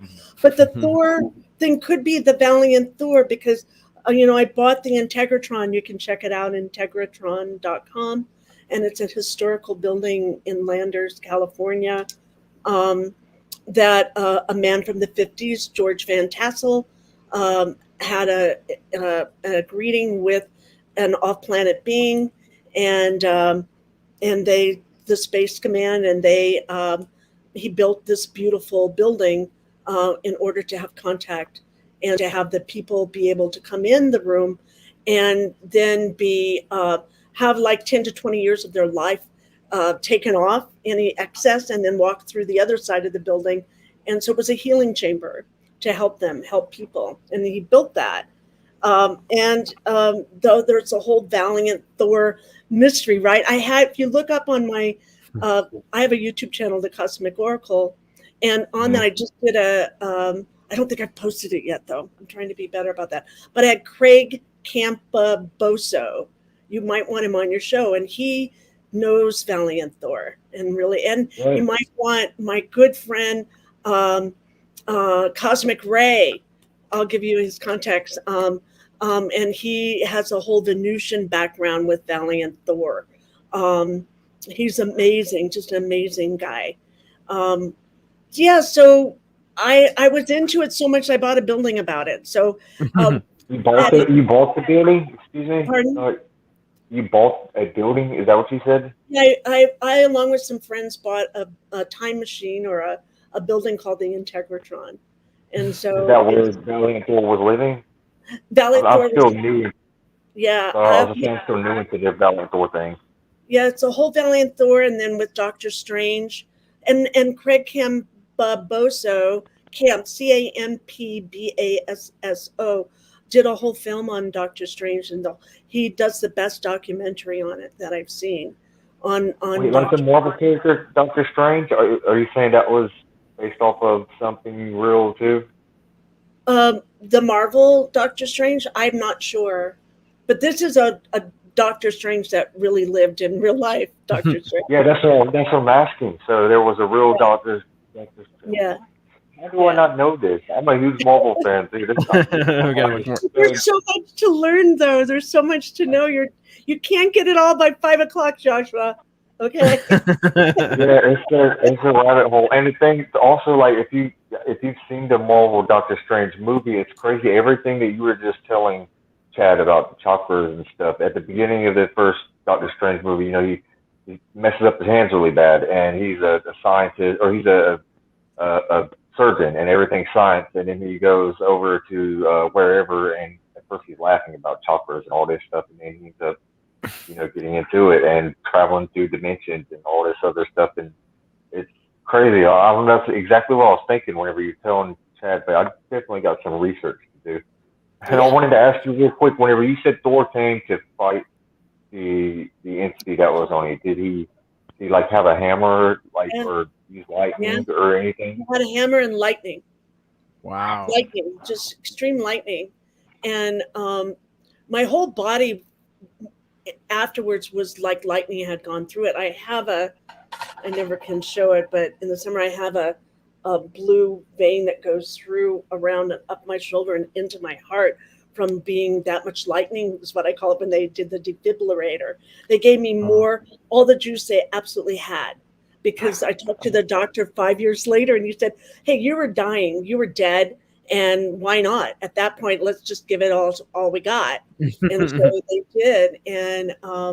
And that's that lightning, that's that Thor being there helping to save my life. I have a dear friend who channels him that I met, happened to meet. I think I'm in that family somehow, some way. I feel like I'm very protected. I've been very protected my whole life now. I was going over a cliff in a truck on a ski trip and in the middle of the mountains in a snowstorm. And just as I'm starting to go over, I thought I'm going to die. It's okay. I got it. I had a good life, and so Wow. then the wheel just started turning the other way and we came back across and hit the other side of the mountain, and then another car hit us. But I've been protected. I've just been really protected in a lot of ways. And I don't know why, but I am. You got a good message to spread. You got some similarities with Chris Bledsoe's story too. The latter part of it that I was talking about earlier, because they told him that they were his guardians, the light beings. Yeah. He refers to them as angels, and I think angels could be an extra dimensional being, like closest to the source or something. But just so many of the things that you said, Chris almost said word for word. That they protect him. They do. I don't want to get too much into his personal stuff, but he's had some things happen that I'll tell you one example. So somebody came to his house, and he said this publicly, apparently like at his house, and made like a real subtle verbal threat, I guess, to Chris. And apparently immediately like an orb popped up behind this guy's head, and the dude like felt it. He didn't have to turn around. And Chris said, it's behind it, don't you? And the guy apparently just bolted out the house. Like he didn't turn around. Yeah, it's incredible. I definitely recommend you look into the latter part of his story. It's Yeah, I'm amazing. going to And have him on the show. I've been trying to get him on, and we got real close once, but then something happened, and so I'd love to have him on again. That'd be great. I love it. And then that's how we make connections. We all connect all of this. I just had a wild ride in 1989. It totally changed the trajectory of my life forever. And someone asked me, if I had it to do over again, would I choose to do it? If I had a choice. And because I wondered, I would just be that mom, the grandma. I'm not your typical grandma, even at this time. I'm 9, and I just started a startup tech business, and I'm Really? having a lot of fun with it. And so I'm not typical in that way. I have a lot of energy. I want to do a lot, as much as I can, to help as much as I can while I'm here. That's So excellent. That's a great. That's awesome. plan. I want to say that before this podcast, I kind of mentioned to Chad, I didn't want to straight up tell him that I didn't feel good and he was going to have to pick up the slack for me, but I was feeling like really low on energy, thought I might have been getting sick. I just haven't slept, but as soon as I start talking to you, I think your energy rubbed off on me, and now I feel great. I feel energized. Those vibrations, man. Well, Yeah, and it's fun. Yeah. Josh, with you, it's I see, if you don't mind if I say, because Go ahead. I don't read without permission. I will scan though, and that's okay. If someone's going to come or something, I can scan and see who they are, and then I get to choose if I want to hang out with them or put my energy with them or not. And so, so with you, it's I see a mirror of myself from a long time ago in a way that, and you're way ahead too. But that part where you have to hang out and do what you're doing because that's the way you're going to survive.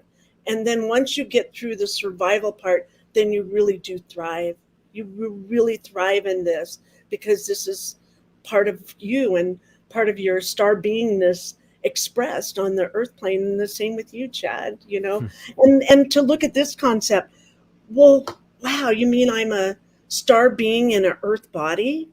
I'm not just human. And then you can rock it with, okay, what planet am I from and what star system? And then it's like, okay, what being from what time system, from what past life? I mean, you can really rock because we are these amazing beings, that get to be here and take us through this next steps of change here on this planet.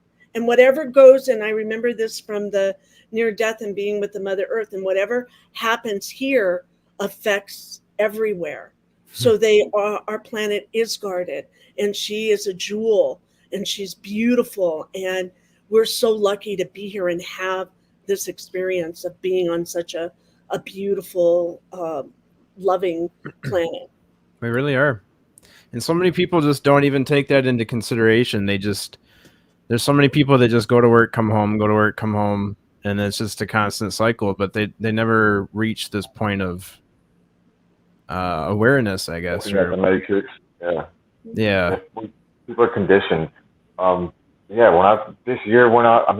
always felt my whole life really like something was kind of off though, and I just couldn't put my finger on it.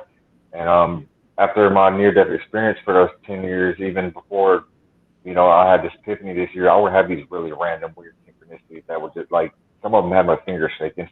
But whenever, I don't know, it's like whenever I realized this stuff was real, things started making more sense to me because it just didn't make sense before, if that makes sense. I'm sorry if I'm confusing you. Like, I would look at things like, why is there pyramids on every continent? I thought about that, they shouldn't have even been able to have contact with each other back then. And then they talked about there's a pyramid on Antarctica, that whoever lived on Antarctica. And I don't know, I could go on with that forever.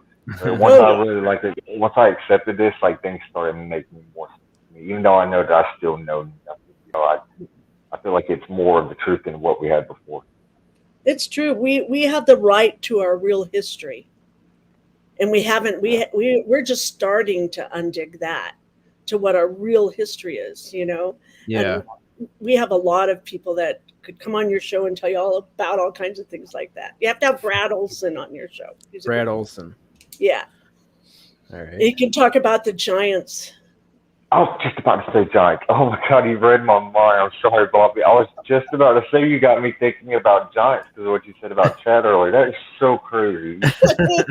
You and Preston took Atlantis right out my mouth yesterday. You took Giants straight out my mouth today. Well, we're connected. That's because we're connected. Star family here, Josh. That's awesome.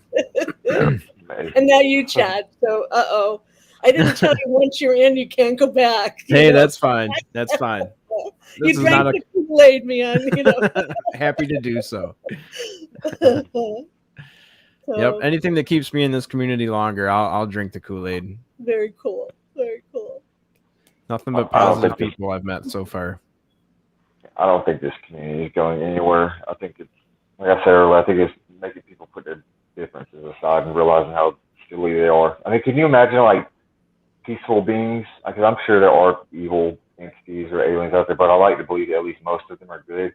But they probably look at us down here just destroying each other, and they just think like we're savages. I mean, really, I'm sorry. I mean, I know there's a lot of beauty in humanity too, but I mean, like the way we treat each other and stuff. I don't know. If anything, I guess my best analogy, I would kind of agree with you in a way, is that we're rosebuds and they're waiting for us to fully bloom open. But we're not aware that we can fully bloom open. We're just these rosebuds walking around, It's probably a terrible analogy, but it's like, hey, come on, you can do it. You can do it. They're all little cheerleaders. You're like, you can do it. And I would say, like with mine, they have so much patience with us. They have so much patience, and I can only speak from my own experience. I've had a lot of people on the show that's had, not great experiences, and a whole other scene that I respect and honor that as well. And so, we are a duality here on this earth plane, but we're shaking it up now. I really feel that we are, and there is a whole new way, and not the way. In the new way, there's thousands of new ways, hundreds, millions of new ways, right? Tammy, do you believe in the multiverse? Sorry, go ahead. I was just going to get to Tammy's question here from the chat room. She was wondering, is Earth the only planet that isn't aware of all the other planetary beings? I'm not sure if that. I think that's. I would say there's lots of us, probably duplicates of us everywhere. I wouldn't say that. We're important, but we're not the only ones. So we're only a part of the pomegranate. All the seeds in a pomegranate. We're just one of those seeds, but we're still a pomegranate, right? Right. So it's kind of like that, I'd say. I don't know if I answered that. Right, but makes sense to me. I like that metaphor. Yeah, the pomegranate is a cool metaphor.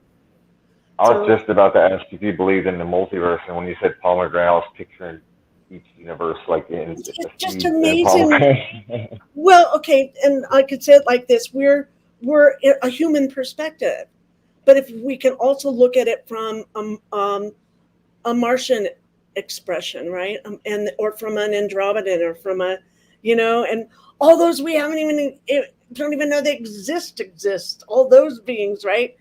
It's just it's beyond our brain. It's beyond our brain, and it's supposed to be that way. I have a feeling. Okay, you guys get me going here.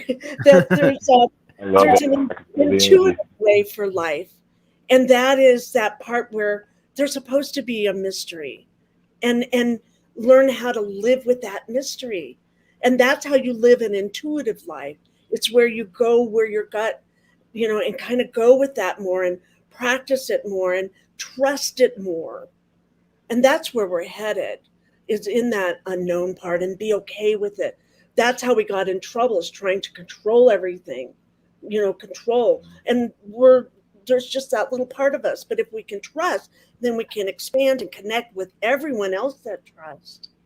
And then we can go where we go together. That's what the First Nations say, and I always love that, because there's enough of control in being alone and isolated. We've done that. It didn't work. That game doesn't work. So definitely not.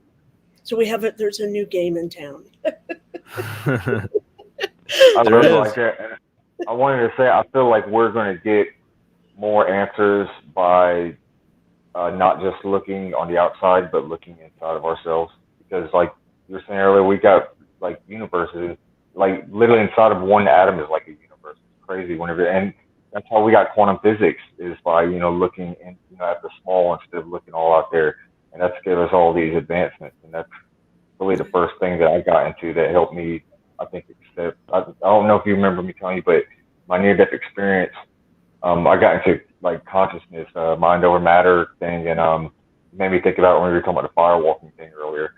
But I feel like if I wouldn't have gotten into that, I wouldn't have been able to wrap my head around or accept all of this UFO phenomenon, the rabbit hole that it goes into, that takes in the paranormal and then psychics and then Bigfoot, and it just keeps going. But yeah, I'm sorry I rambled on a bit there. I got an energy rush whenever you did. No, I love the unknown. That's where the fun is. You can quote me on it. Yeah, I think it's supposed to alter perception on reality, like you said, and keep us asking questions. Yeah, and then and I think the next part of it is action. Take any kind of action. Don't just have it in your head and all this stuff. We're meant to share with one another and connect with one another, and take some kind of action. And that's what you guys are doing with this show. That's why I did my show. I just, we need this out there and to the people, for the people, by the people, that we can connect and hopefully, by next summer, we can start really connecting human, and really connect on the energetic level too with complexes. And I know I have some friends that just went to Egypt for the first time, and so. Oh, wow. I can't even imagine. Oh, I just love it there. I'm going to take a group hopefully next September 2022. Oh, so, you've been to Egypt before? A couple times, yeah. Oh, wow. Yeah, I had I wrote about it in my book, another book. Yeah? The Sekhmet experience. Sekhmet experience. Yeah. Yeah, I'm definitely going to check your other books out for sure. Yeah, it's called, I forget the name of it. It's a Sekhmet, the Seas by Sekhmet. Okay. An Egyptian goddess revolution. And I had maybe I'll come back on another time and talk about that. Yeah, I'd love to have you back. I just had this image in my head because like my sister in the chat room, she was asking to come on the show. And I said, well, maybe not this time, but I definitely want to have like almost like a round table of everyone together and see if we can just get a good group conversation going. I would love that. Yeah, I'd love to have you back again. I would be honored. That'd be awesome. I wish you the best with your show and keep going, and before what I learned in the when I first started my show, I was very shy, and nervous, and I would, and I kept learning. I just kept showing up anyway and doing it anyway. So I am stubborn. Yeah, that's what I keep getting. Yes, you're stubborn, so that serves you, right? Yeah. And then for a while, it took me, I think, about 3 years. So hopefully you're a lot faster than I am, of a weekly show to find my own voice. Okay. Because I didn't have my own voice. I could learn what other people were saying, so be patient with yourself. You'll find that you actually have an opinion and you can voice it and you're not going to be killed for it, So yeah, that resonates a lot actually. Because I don't even watch my YouTube. I was telling Josh earlier, I don't even watch the YouTube videos I upload because I don't even want to judge myself on whatever I already. I don't either. I never watched them. I don't watch them either. I just hit upload and keep going. Yeah. But so it's a learning school, a really good academy you're in with having your radio show. It's the best. Yeah, it's so far it's really awesome. I love it. And you have a great voice and a great presence, so you're going to have success. Both of you. I appreciate that. Yeah. Well, hey, I don't want to be the only. Yeah, I was going to say I don't want to be the only one that knows what I used to do in my past life. I kind of want to know what's going on with Josh over here. That's all right with you. I gave me a past life reading. Oh, okay. I thought I told you, Chad. I could. I know you got to get off here soon. I could summarize it real quick, and it hit me hard because I've told you that I've had a bad habit, which I'm working on, of helping people out and putting myself in a hole, and always feeling like this almost like a survivor's guilt type thing, which is why what she said hit me really hard. She gave me a past life reading where, correct me if I'm wrong, Barbara, but I was the sole survivor in a war, and it was non-human, and I think I blame. You said I was underneath the bodies at one point, and I think I put a lot of blame on myself for my battalion getting killed, or it was something along the lines of that. Is that right, Barbara? I kind of remember, when I do readings, I don't really remember them afterwards because I have it on my email. My job is to just read it. So Yeah, that makes sense. But it was along those lines. Everything she said hit me really hard. It was great. Like, chills, and I still have it on my email. That's crazy that you were. Wow. Yeah. I remember you saying something about that, but about your battalion, but I didn't realize that you were like under bodies and stuff. That's pretty intense. Yes, and then I forgot to tell you, something just hit me talking to Sonny and Big Willie the other day. I think I told you this, Barbara. About an hour before I got hit by that drunk driver, me and my best friend talked to a recruiter on the phone. We were supposed to go to his office the next day, and I used to get so depressed because I wanted to join the military. That was going to be my start, and my mother always told me, it happened for a reason. You just weren't supposed to be in the military. And then I thought about that, and then I thought about the regression that you gave me the other day, and I was just like, holy shit! Like, it hit me so hard, really. Yeah, that was. I got chills right now. My hair's just standing up a lot. Yeah, I really enjoyed having you on here today, Barbara. And thanks, Chad, for having me on. Pleasure. When you're saying that, I get something. So, off-planet ambassador. You're an off-planet ambassador, dude. That's more important than ever serving in the military.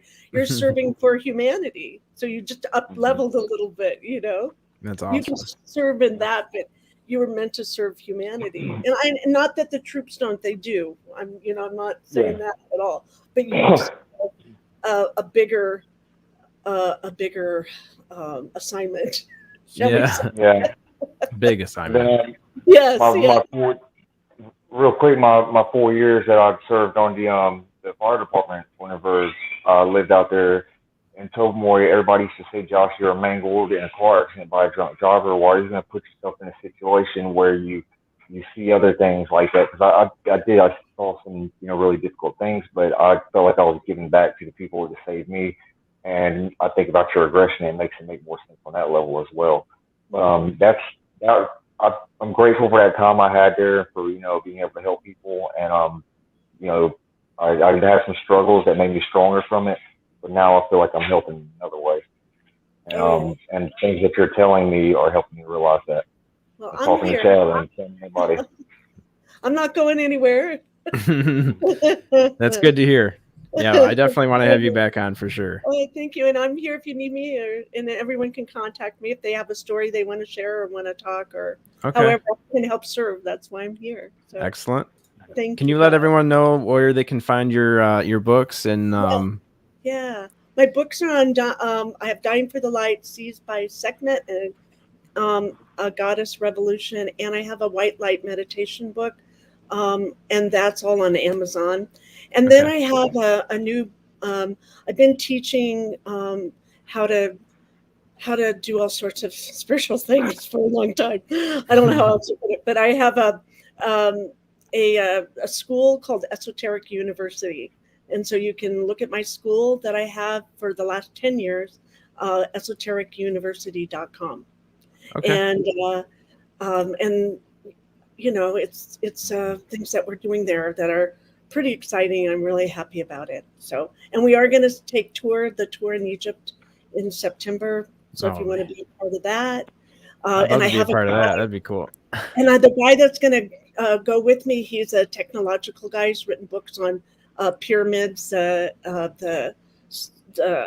power of the pyramids, and he goes into all of that. So he's a technology kind of dude. So we'll have esoteric and technology. Boom. That's cool.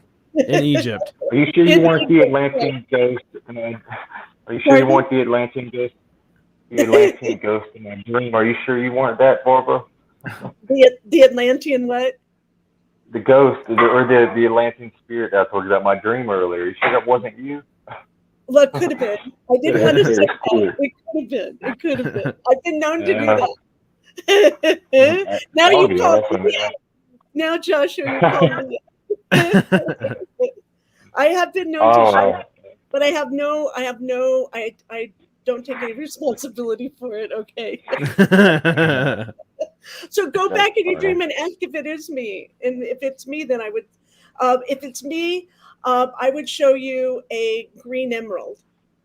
Ooh. Oh, really? I was totally joking, but now I'm really curious. Wow. Yeah. 'Cause, Now you it's have to just go like back. it was just like a spirit lady, you know. It might have been. I'm definitely going. Wait, so do I just ask you, Barbara? Is this Barbara? What do I ask? Just say, if this is Barbara and you are my spirit guide and we're connected here and you're the person then you're to give me a gift. And if it is me, I will give you a green emerald. If I don't, then it's not me. Wow, that's cool. Wow. Yeah. I'm gonna How's keep that that in treat you? mind. That's You're like, awesome. Yeah. I have a feeling I'm going to be driving down the road or something, and a green emerald's going to smash my windshield open or something.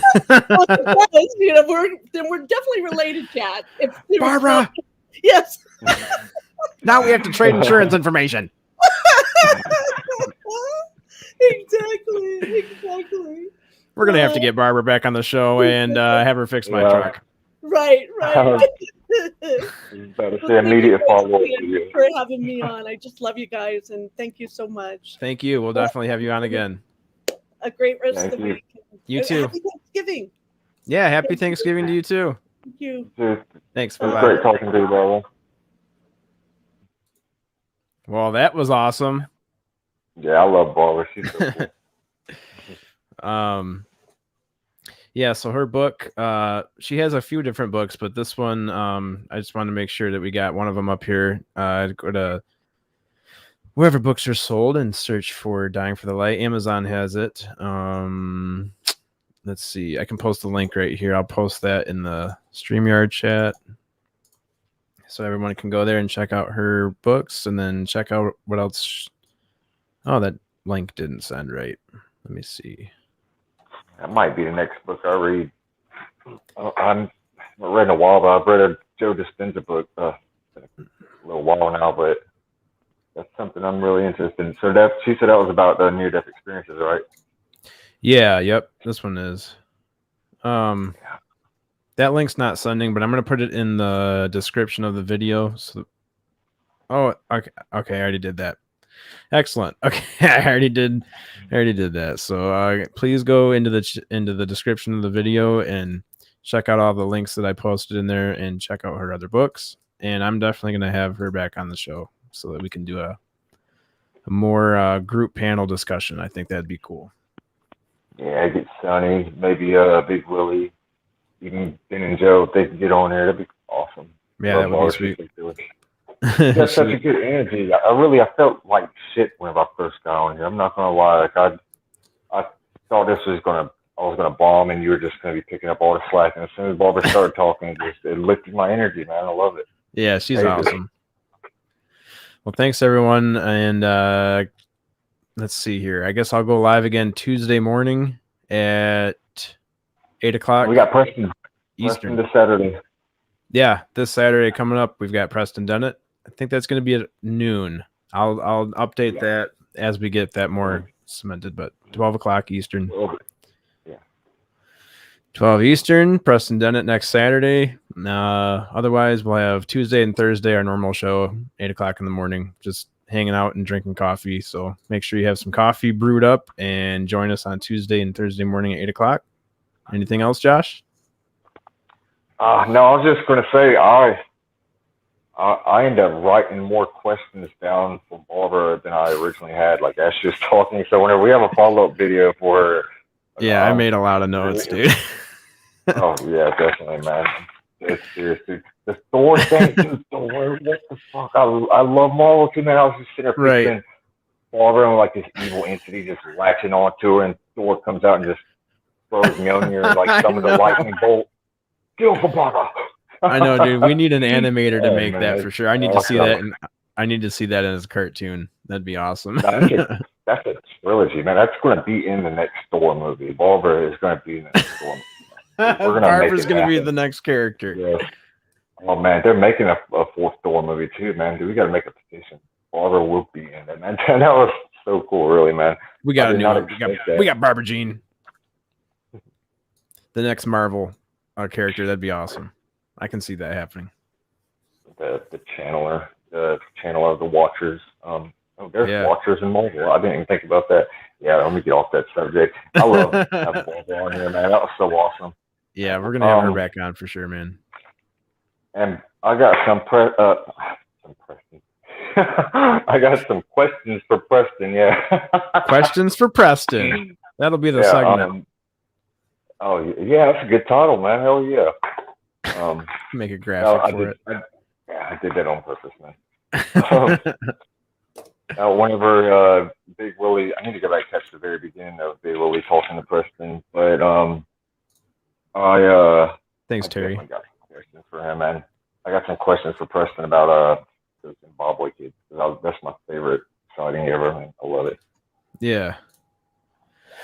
All right, well, I'm going to end this, and then we can keep talking if you want, but I'm just going to make sure that we get this cut off here. 2 hours and 10 minutes, not too bad for a Sunday. Thanks, everyone that hung out with us on a Sunday. Appreciate that.